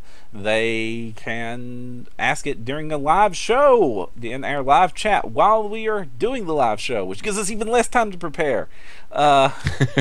So we prefer the smaller questions during that. But throw us whatever, because we like it. And that's how you get us our questions. There's a couple of comments from chat that I'll just address. Bard Wannabe says, I look sad. I think this is while we were talking about Goblin Works. And then Bastille says, I look tired. Sorry? I feel okay. There's nothing going on over here, guys, but thanks for your concern. Yeah. And I think some of it might be, we were talking about Goblin Works, and that's, we don't like, you notice how we don't do a lot of bad news on the show, and we, unless circumstances force us to, we don't review books we hate. We have reviewed bad books when it's necessary for us to review them, or you guys needed to know, but we don't like to do bad news. We like to be enthusiastic, and there was just no way on earth we could do the show this week without addressing that topic, and we weren't looking forward to it. But you gave us questions, really cool questions, like from William Duffy asked via Facebook. Oh, sorry, Param, you go ahead. William Duffy asked via Facebook.com, Dragon Magazine had a series of articles, will Errolminster of Toril, Mordenkainen of Oerth, and Dalamar of Kryn would meet in Ed Greenwood's living room and swap magical lore. Is there a wizard or other arcane caster from Golarion that has the clout to join this august assemblage of the Masters of the Arcane? Interesting question. Because Yeah, very cool. I'm not sure. Now, I'm not sure for a couple of different reasons. One is that Pathfinder does have some famous wizards. Not as many as the D&D variety, the old D&D wizards, especially the Forgotten Realms variety. And I don't think hardly any of them are as strong as the D&D equivalents. Elminster, did you mention Elminster? Yeah, Elminster of Toril here was level 40. And like 20 of those levels were rogue or something. 6 of them were rogue. Oh. Yeah, because he started off life as a rogue. If you read Elminster, The Making of a Mage, it's a great book. And on the cover, it has a really cool cover where you see this old bearded mage that looks kind of like Elminster and this little bitty fat boy with barefoot like clinging to him. Elminster's the little boy. Oh. And it's, I'm actually a big fan of Ed Greenwood. I love the Elminster novels. But one of the criticisms of the day, around when Pathfinder was coming out and the Forgotten Realms was big and these books were coming out fairly frequently, was that there were way too many high-level NPCs. That why would you need adventurers? So when Pathfinder came out, there was a notable lack of massive, crazy level sorcerers that could do and fix anything. There are, though, exceptions. Yes, well, none of the protagonists from the Pathfinder Tales novels are super powerful wizards, which already marks as a difference from a lot of the Dungeons & Dragons fiction. Varian Jaeger would be the most powerful wizard character that I can think of. I admit I haven't read all of them. He's probably he's a the most magus. powerful spellcaster. And he is maybe 6th or 7th. Actually, I've got Inner Sea Magic, and it's got summaries of the greatest casters or the most famous casters in Golarion, and I believe Varian Jaeger is on this list. Yes. He's listed as a 6th level wizard, and he is Pathfinder Tales' highest level arcane caster. Now that was this was before Master of Devils, where we do know that he made it to about level 17 based on the abilities he was throwing around. I think he just took he got mythic levels at that point. Well, he was throwing down some high level wizard and monk crap at that point, and so was so was Radovan. And then they entered Queen of Thorns, and he was very powerful in Queen of Thorns, and he wasn't quite as powerful in King of Chaos. At least not as I saw him portrayed in the books. But he is probably now much more powerful than that 6th level wizard stat block listed him as. But now that's not looking over this. The Hall of Fame of Golarion spellcasters. There's only a couple of them that aren't villains that would qualify for this meeting. You've got Aramzay, who, socially speaking, would probably not want to associate with Elminster, Mordekainen, and Dalamar, but he is an 11th level wizard. He is the master of spells anyway, no spoilers. Yeah, no he is the master of spoilers. spells in the Pathfinder Society, and he has always been portrayed as someone who is just quite powerful and quite learned when it comes to magic. So he is someone with his opinions about magic, and he is someone who knows his stuff.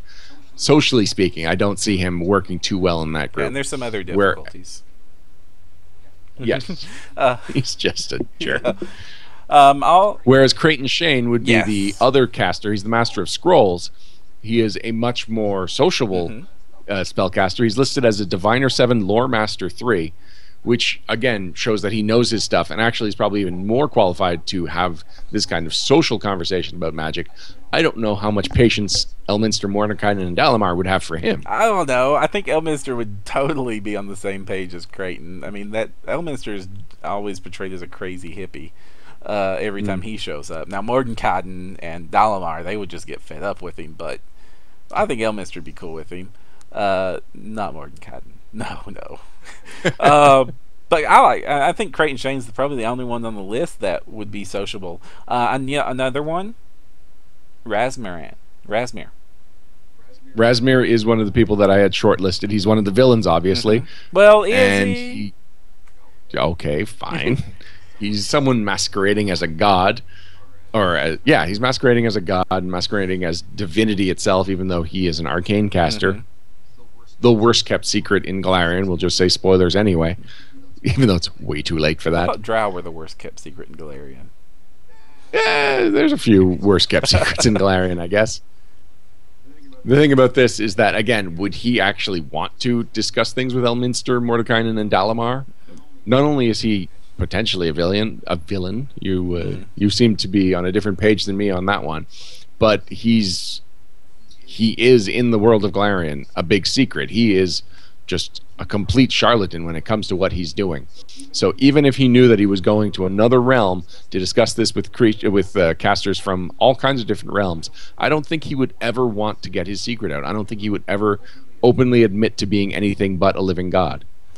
Well, yeah, there's that. I mean, maybe if he was like, not the other realm and stuff, and I doubt the other wizards would mess with his setup, giving some of the setups they've had. Him and Kelvin Blackstaff would get along. I think very, very much. But yeah, but you know who I think would really make a Pathfinder high level, even similar power level to these people that would do good?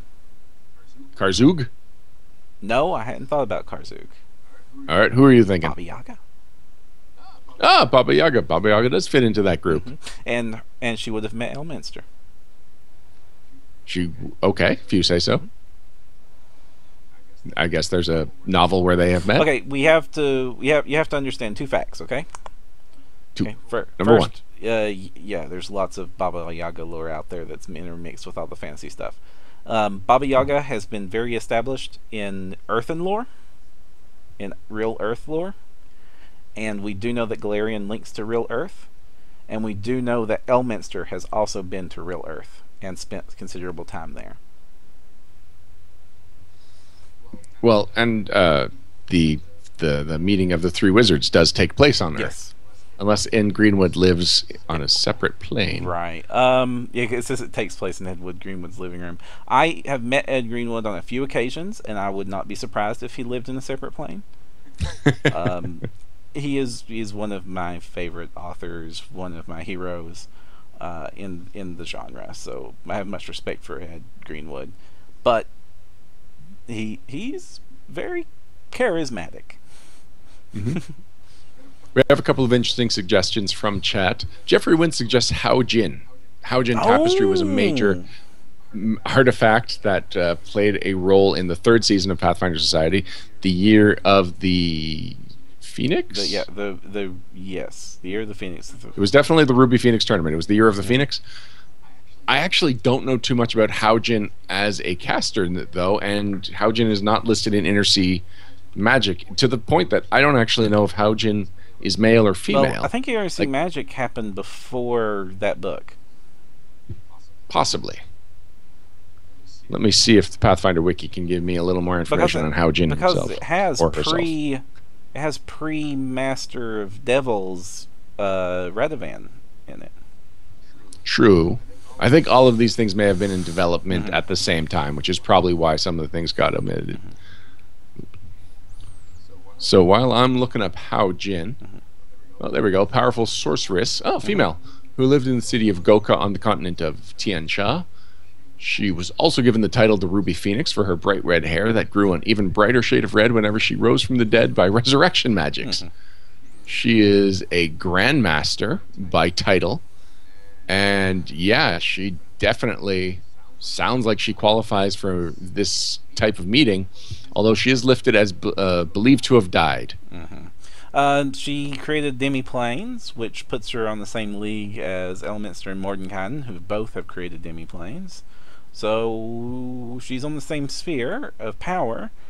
Yeah, she would be a great candidate, except for the being dead thing. But that hasn't stopped either of the others. Someone, who was it? Bard Wannabe mentioned, Twilight Knight 421 mentions Osprey, who I believe has only shown up in Pathfinder Society Adventures. Yeah, I don't know anything about Osprey.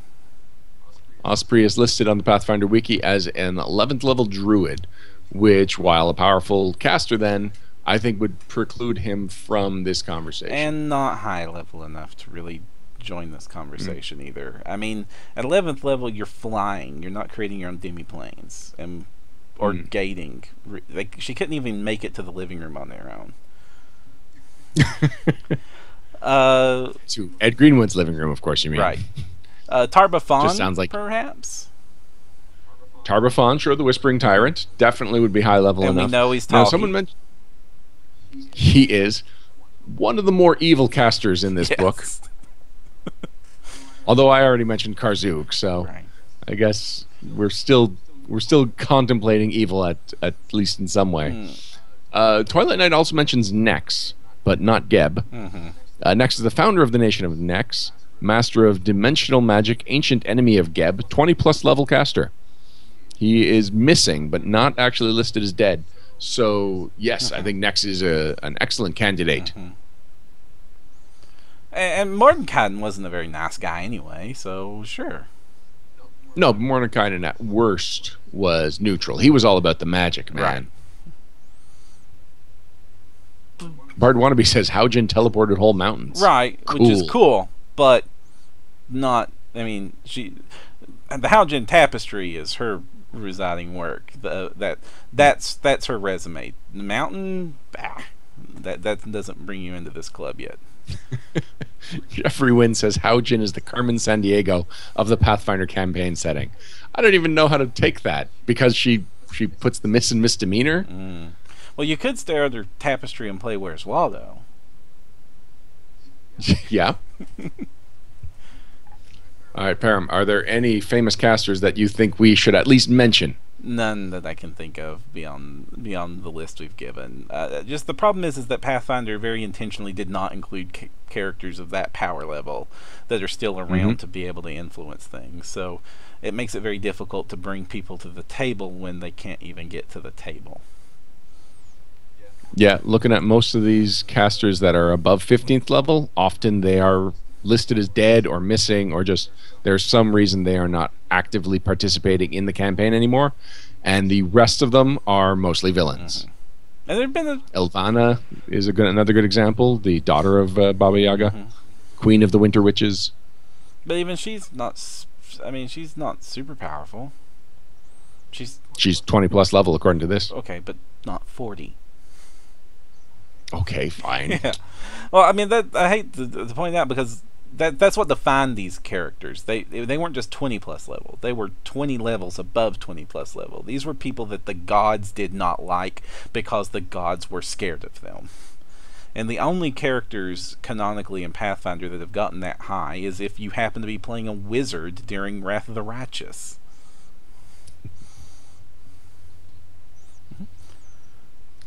All right, moving on to our next question. This is another interesting question, and it's actually, unfortunately, one that was asked quite a while ago, long before Gen Con, but we haven't had a no question segment in a while. In fact, this is the only other question we have, so unless people in chat have questions for us, we will be concluding the no question segment after Reese Garland's question, also asked via Facebook. Starting up a new campaign in a few weeks, was wondering what kind of combos we could use with a gunslinger, alchemist, kineticist party. Our GM wants us to think of some good combos between our classes, but we're not sure what he means. Well, we don't know exactly what your GM means either, but we can infer. So, good combos between those three classes. Now, one of the other major pieces of information we're missing is what kind of kineticist? Right. If telekineticist, this becomes fun. Oh, yeah, definitely. Because Telekineticist and alchemist combining together, you can just be leaving alchemist fire anywhere, like along people's paths. You can basically be like alchemist around one corner, kineticist around another corner. Alchemist just brews a potion, puts it on the ground. Kineticist tosses it around, puts it wherever it needs to be tactically. Gunslinger shoots There's it. a lot of interesting things you can do with just the mage hand type abilities that kineticists get at fairly low level. I can just imagine, or at least gain access. I can just build like a really good big bomb and then just chuck it. Kineticist puts it exactly through the window, and right as it's going in, Gunslinger. That's a cool one. But as far as stat wise, man, I couldn't even know where to start on this one. I am going to look at one gunslinger ability in particular that I see working well with the other two, and that is scoot unattended object. So that is one of the gunslinger's deeds. Well, okay, it's part of utility shot, which is just one of the most bizarre abilities of the gunslinger because it gets all of its deeds. So I don't know why the deeds are separate from other class features. They just are. And then utility shot is 3 abilities all in one deed, which again could just be 3 separate class features, separate, like it could be 3 separate deeds, or it could be 3 separate class features and not have any worry about what deeds are. But in any case, they decided to go with the way they did.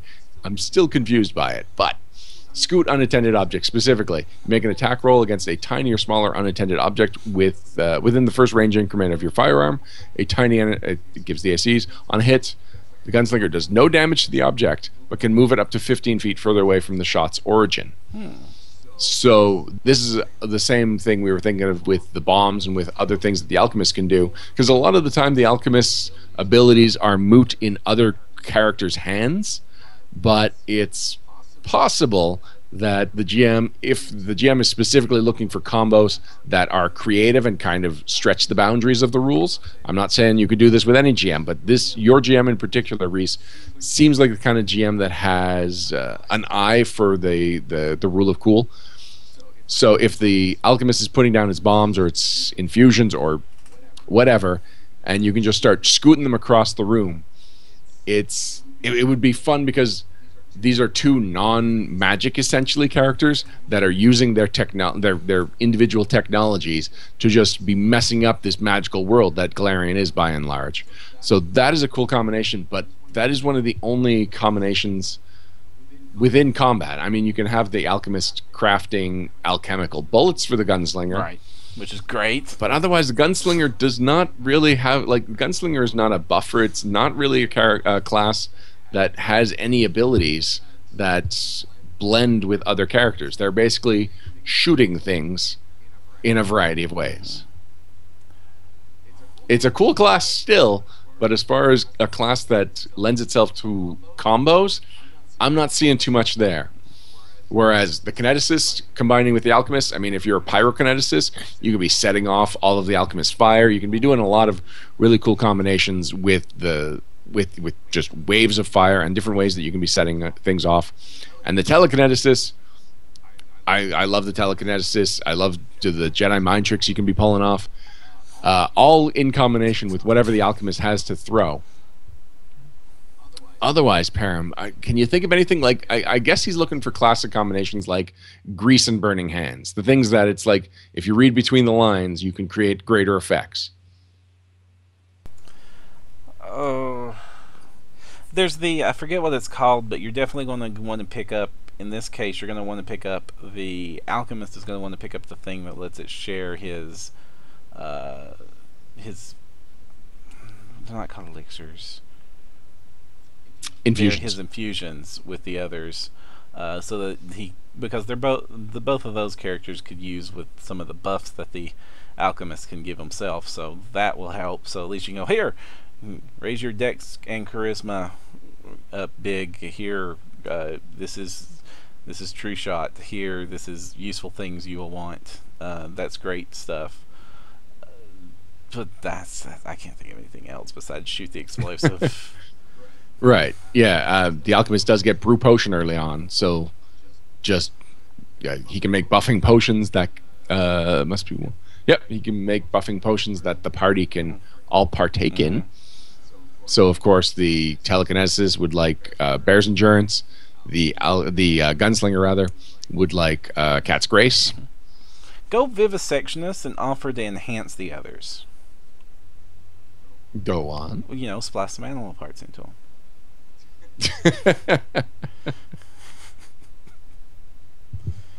Just looking over chat. Does anyone have any other suggestions for ways that the gunslinger, the alchemist, and a kineticist can interact together and create combos?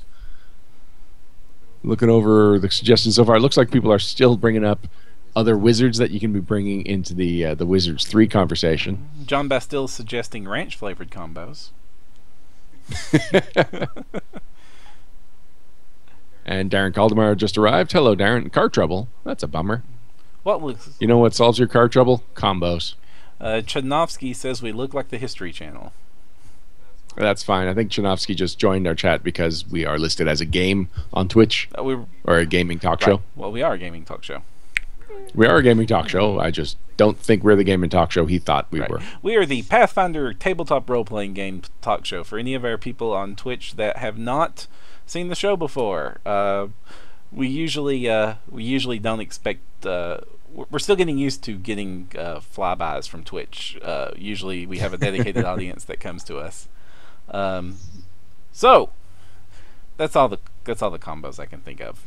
And all right, well, before we move on, let's think of the kineticist. The kineticist also has the hydrokineticist, the ether kineticist.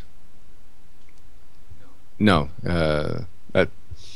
shoot, what are the different types of kineticists? Let me see if they're on the D20 PFSRD yet, because I don't have my. Oh, there we go. Good. I don't have my copy of Occult Adventures because I lent it to Kathy. I don't know. So you have. Is there a cryokineticist? Sort of. So something that was not in the original playtest document but was added to the final copy was that you could combine multiple elements. You didn't just have to be a master of a single element. And so if you are an air and water kineticist, you could become a cryo, a ice kineticist, essentially. Well, you mentioned the grease thing. Yes. Grease itself, if you can find a way to get grease on the field as the alchemist, the others will love you because they're denied their dex bonus to AC, which means that they become easier to hit for your ranged combatants. And you also make it very much difficult for them to close the gap. You might want to also, I would suggest the demolitionist, the gnome demolitionist archetype, so that you can destroy the terrain features that are in the way. Bard Wannabe does have a question.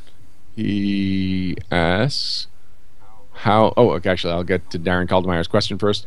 Darren is asking, how are we discussing different class combos? So, Darren, the question was specifically that a player, Reese Garland, is in a group with a gunslinger, alchemist, and kineticist, and the GM wants good combos between those classes. If you can come up with combos outside of those classes, sure, at this point, that is the topic of this conversation. But that was the impetus for this conversation. So Bard Wannabe wants to know how Kathy is liking her spiritualist. So we've only had one session since we did the big switch up that I talked about last podcast, where Kathy, her character Kate, unfortunately died, was brought back as the phantom companion of a spiritualist that they found in the basement of that particular dungeon.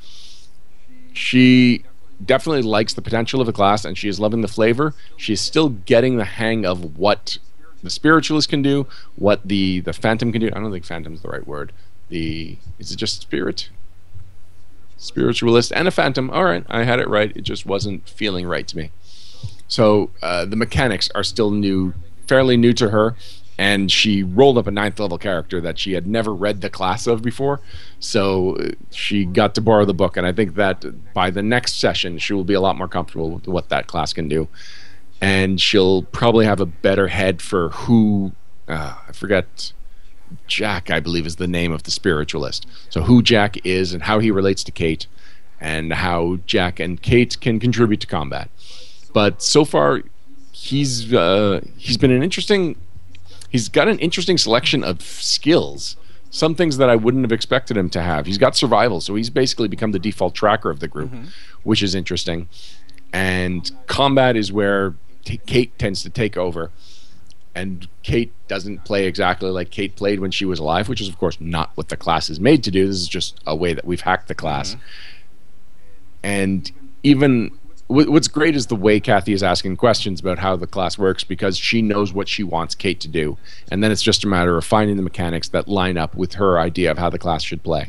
So far, she told me that she would have never come up with this on her own.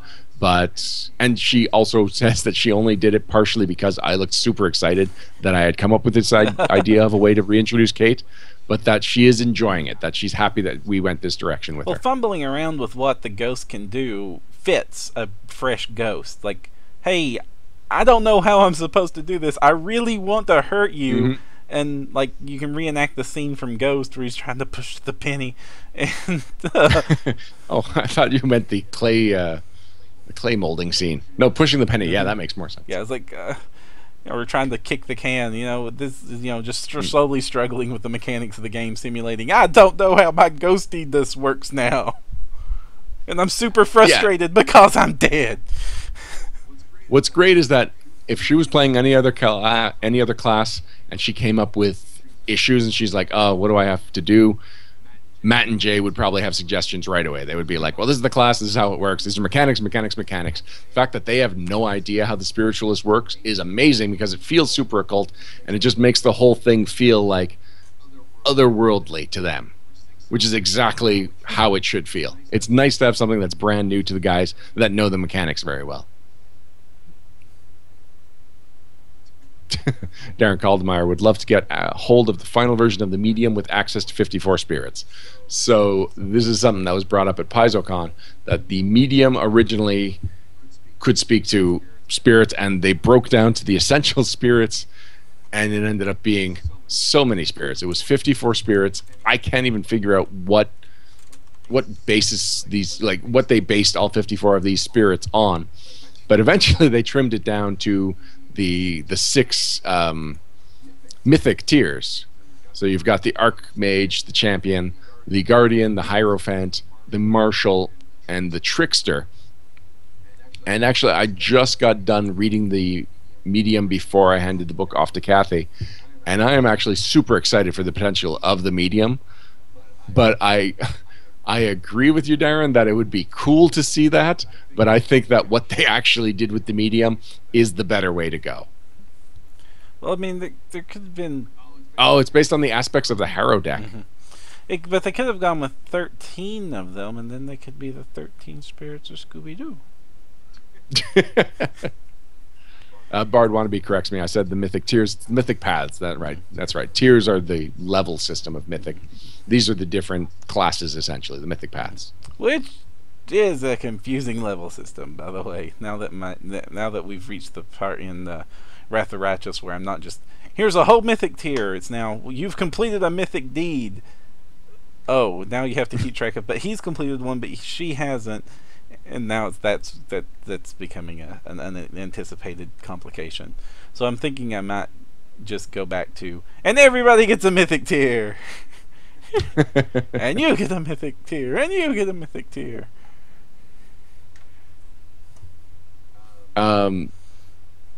Shoot, I had a thought. I've lost it. You have many of those.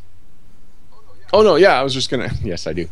I was just gonna ask, how is your game going overall? Oh, like, where are you in Wrath of the Righteous at this point? We're finishing up book 3. There's Really? a big bad that okay, we're at the point where they're all doing their own personal quests that tied into the traits they chose. So that's becoming fun, and then they're getting frustrated because this is just the tease, not the reveal. It's like, oh, and it's tied into your past. And he's like, but I want to find out more, and he didn't tell me more. And I'm like, yes, it didn't. Tune in next time. I have a couple of new players. I have a new player who just started, and boy, was that intimidating. Hey, at least he's not he's an experienced role player, and he has played some Pathfinder in some Pathfinder Society, but then he gets to sit down at the table and says, hey, welcome to 10th level / 3rd mythic tier. Your character is complicated and unstoppable. But at least this time it's an experienced player. It wasn't like my Rise of the Rune Lords group where I was, and welcome to being a 17th level character. Oh, this is your first time you've played a role-playing game. You're playing the fighter. I had 2 of them fighters because, 17th level. This is how you attack. And that's what you want to do. And then the one dude insisted on sorcerer. But yay. But hey, it is fun. There's this like really big monster that I get to tease a whole bunch that they're actually scared of, and which is so weird because if my players are listening, tune out for a few minutes. I'm reached the point where I'm reaching the problem with the game, where it was actually this is the part where it was written bad. And by written bad, I mean the mythic rules don't work this high. Where the players are so infinitely powerful that even the stuff meant to challenge them is trivial. So I'm having to, before the fight even starts, triple the hit points listed for the creature. Just straight up. And then they still die in the first combat round. Wow. And I'm talking several hundred hit points gone in the combat round. Like when like our Blood Rager does his full round of wailing on a creature that he gets to, and he gets to start next to it because the synergies where if it was just an individual character and they weren't working off of each other, this wouldn't be as bad. But when the Barbarian has like a billion attacks, he's permanently hasted, he gets a free attack added on top of that just because he's mythically awesome, and he deals damage like a freaking T-Rex, and before the fight even starts, the Paladin gets to say, and you get to move 30 feet for free, so start right next to the big bad before you even begin combat. And then just unwails on him. We're talking 200-300 damage done right there. And then the Archer, we have a Mythic Archer now, and Archer was broke before Mythic. It sure as heck broke now, and he's just throwing out like a billion arrows of insanity. They gained access to a Mythic Forge that lets them make magic items at ridiculously accelerated speed and reduced cost, which is important for plot reasons. They need this thing, so it has a mechanical benefit, but this means that we have their wizard, who has specialized in mythic item creation, has now been handing out toys. Like, but the Inquisitor in our group, let me see if I get this right. It is a Warhammer that was a unique Warhammer when it started out life, because it dealt sonic damage. Okay, cool. So right away, it gets a D6 energy damage of sonic, which is outside the normal rules of Pathfinder. So it's like shaped like a bell and all this cool stuff. So it now is a +1 axiomatic.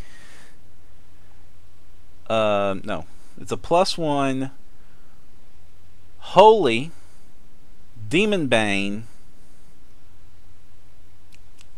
The one that hurts you when you use it. Oh, I don't know it off the top of my head, but I can see if I can find it before you remember it. Vicious. There it's you a go. +1 holy demon bane vicious sonic warhammer. And this is just one of the weapons our group gets to use around. And this thing is like, he hits, and this shotgun dice of D6s just gets rolled for damage. And it's like, that was a fireball and you just get to keep swinging. And because he's an Inquisitor, he gets to throw in all the Inquisitor stuff on top of that. I was like, and I hate you extra, and this is going to be dealing more damage, and you're going to lose AC, and I'm going to bypass your damage reduction, and I'm going to teamwork feed up, so now you can't shift, and I get extra flanking hits, and this combos, and they're all ridiculous. And we've got the point to where our Conjurer, which is the wizard that's making all this stuff, he's like, I'm going to throw out 2 phantasmal killers on it this round. Let's see how he handles that. By the way, it's a mythic phantasmal killer, which means you get to, if you pass the rolls, you get to try again. And even if they succeed, it sucks. And when he's not doing that, he's throwing down 3 or 4 celestial ankylosauruses at a time, which I went to Walmart and bought ankylosauruses and put them on huge bases, so now I have them. So it's just craziness, man. Like, there's no sense of balance. There's nothing that can stop these people. I gave them a scroll of resurrection as a treasure a few levels back. They're never going to use it. At this point, even if one of them dies, the paladin can touch that character and bring them back to life instantly. There's no stopping them. They're unstoppable. Scott Melville has a question then. Uh-huh. It's like, what's the point of combat at that point? At this point, it is just dinner theater. Let's let them describe how amazingly these superheroes destroyed the big, bad, awful guy. There was a dragon they fought that was a 10th level dragon, and it died before initiative finished rolling. Wow. Yeah. Oh boy, yeah, but the whole point, and so I'm having to try to like in the challenges as written follow the math that the mythic rules say they follow, but that doesn't work. It really doesn't. Like I said, they fought this one dude, and before the game even started, I saw he has 100 hit points. Well, that's not going to work. Let's see, he's going to have 300 hit points and DR 10/silver. Let's do that before the fight starts, and you know, he lasted 2 combat rounds, and they considered him the toughest thing they fought. But none of them were in danger of dying. The last time they were scared of anything was the Mythic Chimera, and they threw a rhinoceros through its chest. Literally threw a rhinoceros. That's how they killed it. The freaking conjurer conjured a rhino. The barbarian with a strength of 36 or some nonsense throws it. It does a charge attack, smite on the dead. Meh. And it wasn't just, it was the, you know how like some of the mythic stuff, this was the Chimera. So I get to, and he was a tough, like he got a couple of rounds on him, so he was actually a tough fight because he got to start the fight, and like he comes by and he triple breath weapons them on a flyover, and then he does a few rounds of melee on him, and then they're like, okay, Rhino. Darren Caldemeyer suggests switching to a few combats Theater of the Mind, where maps are removed, the fight ends in when it thematically feels right. What do you think of that? They wouldn't enjoy it. They like the really crunchy parts. They already accused me once of the character living past when he should have, and that is true. And they were right. It was true and not true. The fight started, and I decided how overpowered he was. I wasn't arbitrarily deciding in the middle of the fight he was stronger than he was. But that's just becoming SOP at this point, and they should know that before they even start the fight, I'm tripling, if not more so, the hit points the monster stat block says they have. Like that's just, I'm going to have to do that, or these are completely uninteresting. Are they having fun? They are having fun. I am not. Wow. Are they engaged in the story? Yes, they have dived headlong into the roleplay, and that has been the savior of the campaign. When they finally got, there's a point in the campaign where they get control of the city that they wrestled from the demons, and them describing how they were building up this city, and then like the Inquisitor and the cleric who both worship Milani were like, hey, we should start an Order of Milani and start training a militia of holy warriors. The Milani militia. Yeah, so they did that, and they've been loving that, and they rolled really bad on their recruitment checks for charisma and stuff, but I threw them a really bad recruit, Rashi, which is this like tiefling with like an int of 6, but like really enthusiastic for Milani, and like it's really fun playing Rashi because like this is their failure role, so they get their failure, and they have not enjoyed a failure more because he's like doesn't know how to read the holy books from Milani, and they say, you know, they ask him like what's he like about Milani's teachings, and he's like mostly the stabbing of things, and that's not right. No, that's not what we're trying to teach you. And then some talk went about, well, we have these, they fought some monster, the big bad evil guys were starting to throw flying enemies at them and like invading the city with wizards that were flying and like people on dragonback and stuff like that. I mean, they're only 10th level, but they might as well be level 15, 16 as far as the challenge ratings are concerned. So you're fighting stuff like that. Like, it's not just enough to have a 15th level anti-paladin. It has to be riding on a Dracolich with an army of zombies. And that's the random encounter. So they were talking about, when we're going to need to teach the militia to fly, let's start giving them wings and like potions and stuff to do that. And then like Rashi's like, I can fly now, and they're like, no, we are not teaching Rashi to fly. and so they've just dived into the role play, and that's been great. They've also been, this has turned into Saturday morning Pathfinder basically, because they were like, we can redeem people. I'm like, yeah, that's a big part of the campaign. It's like finding characters and villains and bosses that you can turn around, but they've taken that to the extreme of, we are redeeming everybody. Nobody gets killed. And then like, now they've got this whole cadre of ex-BBEGs following them around. It's like, some of them are expected to be reformed and some of them not. So they've like, the horrible dark cleric is now like this like holy priest of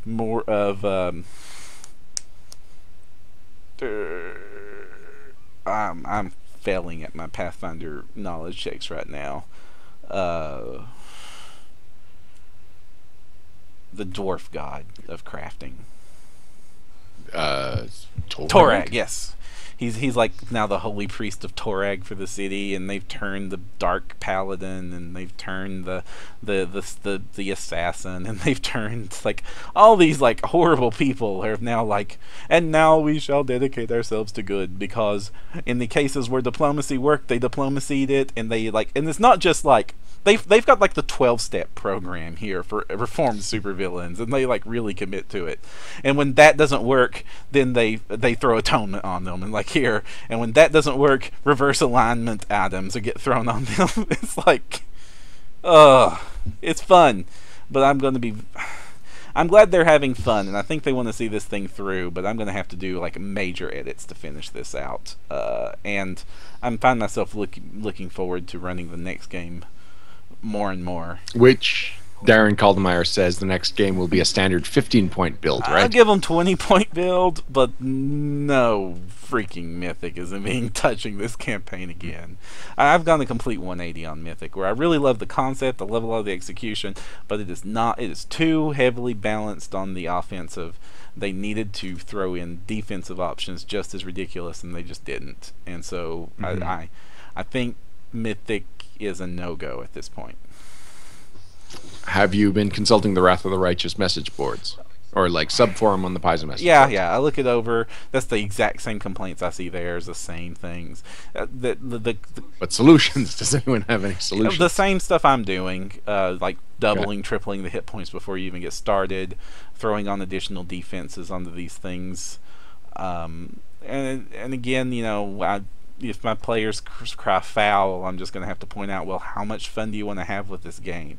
You're supposed to be finding stuff that it can challenge this. You're ridiculous, so you're supposed to fight the ridiculous. Not, you're ridiculous, so you're going to treat everything like a kobold, which is where it is. Like, I think that if the adventure path hadn't launched with with the Mythic Adventures, then it could have been balanced around what Mythic Adventures became, but where they were written at the same time, I think that's a big reason that it doesn't work. Alright, Param, I think the chat is... Oh, Bard Wannabe says Mythic is fun for a Pathfinder Society scenario, though. Yeah, I'm looking forward to finally getting to play that particular Pathfinder Society scenario. And there's that one person out there with a Mythic level. And, it didn't break with the first one. It's just starting to break now that they have several. So, I think we are about ready to wrap things up. Yeah, I think so too. So we'll be right back after this.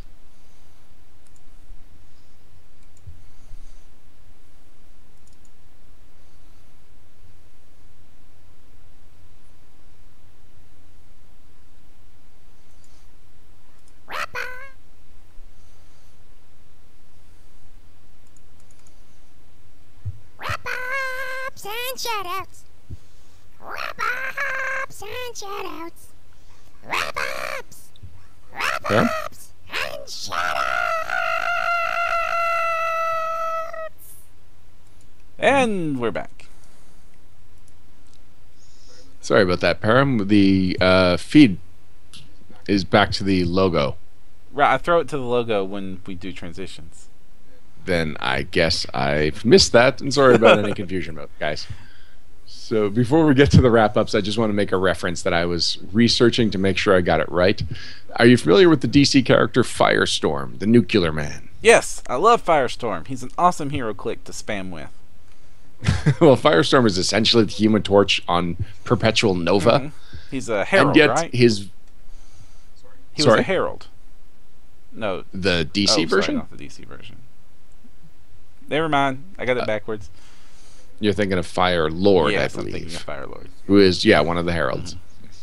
No, Firestorm is a DC character, goes back to the late 70s, and he's constantly fighting street-level villains, even though he is clearly one of the higher-ranked, power-wise characters that are in the DC universe.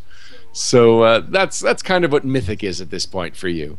That it's not that he's super overpowered, he is. It's that there's nothing super overpowered to to challenge him. Yeah, and then I'm worried the day they show up to something that actually steps up to the plate, because they're not going to be ready for it, because they would not have fought it. They're going to be like, I'm going to finally throw something just as broken as they are, like 3 levels higher, so that it's a boss fight, or 4 levels higher, so that it's a big boss fight. And then they're where they haven't worked their way, where they haven't earned it, they're just going to get wiped, because they won't have the real strategies for how you fight this stuff. Like, what happens when the boss gets to teleport next to you, make 17 attacks, and 3 saber dies. Bard Wannabe wants to know if I can sing the wrap-ups and shout-outs song live. Sure. Wrap-ups and shout-outs. Wrap-ups and shout-outs. Wrap-ups. Wrap-ups and shout-outs. You're welcome, guys. This is the wrap-ups and shout-out segment. Thank you for joining us for episode 115 of the No Direction podcast. Thank you in particular to our guest today, Thomas Beckett. And before we go, we just want to let you guys know about a couple of cool things that might be of interest to you. First of all, Q Workshop, who have been producing Pathfinder-specific dice since Rise of the Rune Lords, basically. Every adventure path, and I mean every adventure path, has a set of Q Workshop dice that are these finely crafted, extremely detailed dice that, for the most part, are still very clear, and it's easy to see what the numbers are with any given roll. And the runic textures are tied thematically to whatever the adventure path is. Well, they will be launching a Kickstarter in 5 days for a set of metal dice, metal Pathfinder dice. Now, these are generically Pathfinder, so the theme is a little bit thin. Basically, you've got the Pathfinder P instead of the largest number on any given die, unless it's just on any given D20. No, I believe it's on any given die, because there's a D12. And there's it on the D6 behind the D12. There's it on the So D20. these are very pretty dice. Yeah. I imagine they're going to be fairly expensive and fairly heavy as the metal dice that are on the market. No, I bought a set of their metal dice that are sculpted at this detail while I was at Gen Con last year as a present to my brother. And they were only like, I think they were $50. Okay, well that's still in the same price range as the Dwarven Forge metal dice, no? Yeah. Depending on what metal, because some of the Dwarven Forges are like, this is solid gold, and then like, well, this is $300, and like, of course it is. But they've started doing these, like, the Q workshops we're used to seeing at first were just like detailed paint jobs on normal dice, which is a lot of the Pathfinder dice are. And they still look, heads and tails above on detail but then they started doing these sculpted dice that were available in metal and plastic, and the plastic versions go for like $30 and the metal versions go for $50, which, considering my most expensive set of dice is actually made of wood, a bargain in comparison. So I don't know a whole lot of information about this.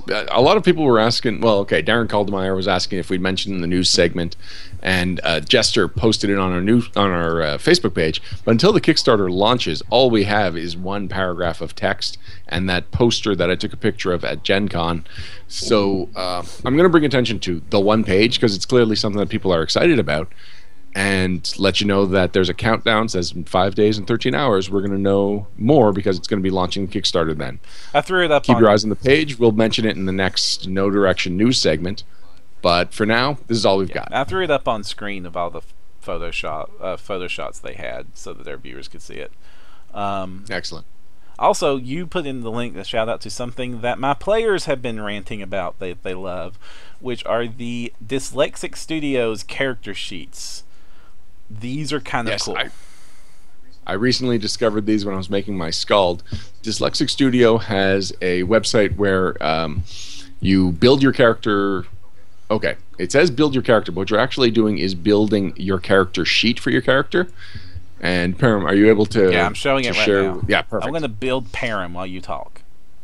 Okay, so it's pretty amazing how customizable the character sheets are just by clicking the links just by clicking the options you want. So for the core rulebook one, they've actually got all of the archetypes, or at least most of the archetypes from the hardcover books up until, but excluding Occult Adventures. And then they've got the advanced class guide and the advanced player's guide classes. They don't have Occult Adventures up there yet, but they've got Psionics Unleashed, which is pretty impressive that made the cut. And they've also got the Mythic Adventure stuff on there. Exodus, LPJ's unique campaign setting of weird stuff. Yeah, that's true. Neo Exodus and Tome of Secrets, which I want to say that is Steve's studio.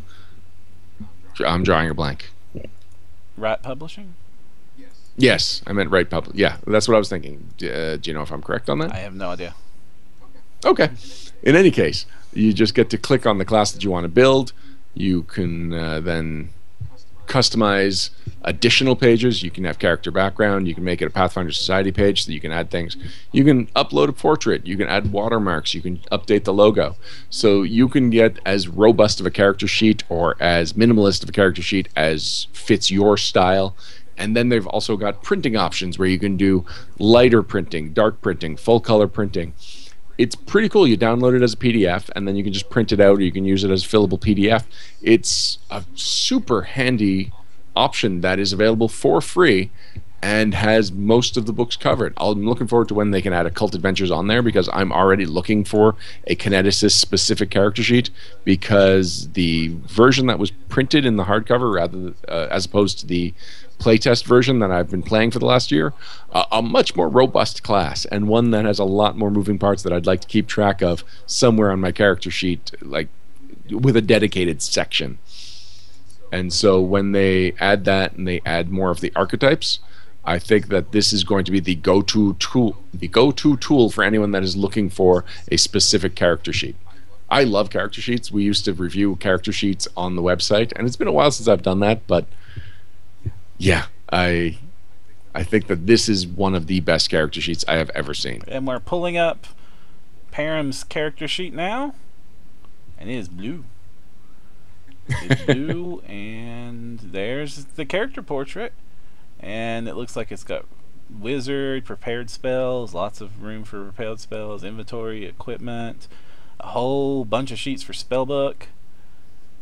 Background information. This is very cool, and ever since the Pathfinder database has gone offline, it's been kind of hard for me to find really good places to make character sheets, or any good character sheets, really. So yeah, this is awesome. Great job, guys. And this is free. This is completely free, though they do offer donations if you like it, just like, might consider throwing these guys a few bucks for their great work. It's always good to be recognized. Every time somebody donates onto my thingy, I always get a special, fluffy feeling, no matter how much the dollar amount was. And finally, I just added an extra bit of news that was just posted. Over the weekend, there was some controversy involving DriveThruRPG and one bookshelf with some material that most people found offensive. It seemed actually like this particular product was specifically designed to be offensive and to appeal to the people that are specifically looking for the kind of experience and that cut out, Ryan. would offend the masses. I've cut out. You're back. Hello. Good. Well, without going into details about what that product was, DriveThruRPG and its parent company, One Bookshelf, actually took a lot of heat for having that product up on their website and for not taking it down immediately. which, while I understood why people were upset about this, I didn't quite understand why people were upset specifically at Drive-Thru RPG. And Drive-Thru RPG did quickly say, like, guys, we are at PAX right now. It's going to be very hard for us to be dealing with this problem that we just were not expecting to happen. So there is a blog post up by One Bookshelf, and it's called Offensive Content Policy, a Follow-Up. And it was basically admitting that they didn't really have a filter for what to do if a product that was available on their website was deemed offensive by a lot of people. And there are tens of thousands of product on Drive-Thru RPG, so it's very hard for them to have a filtering process. But at least now they've added a flagging process so that if people do find something offensive, they will then review it. It will not automatically turn it off, but it will automatically get added to like a flagging system. And I think that this is just the right response with the right timing for what that controversy was. So I'm just going to say kudos to One Bookshelf for doing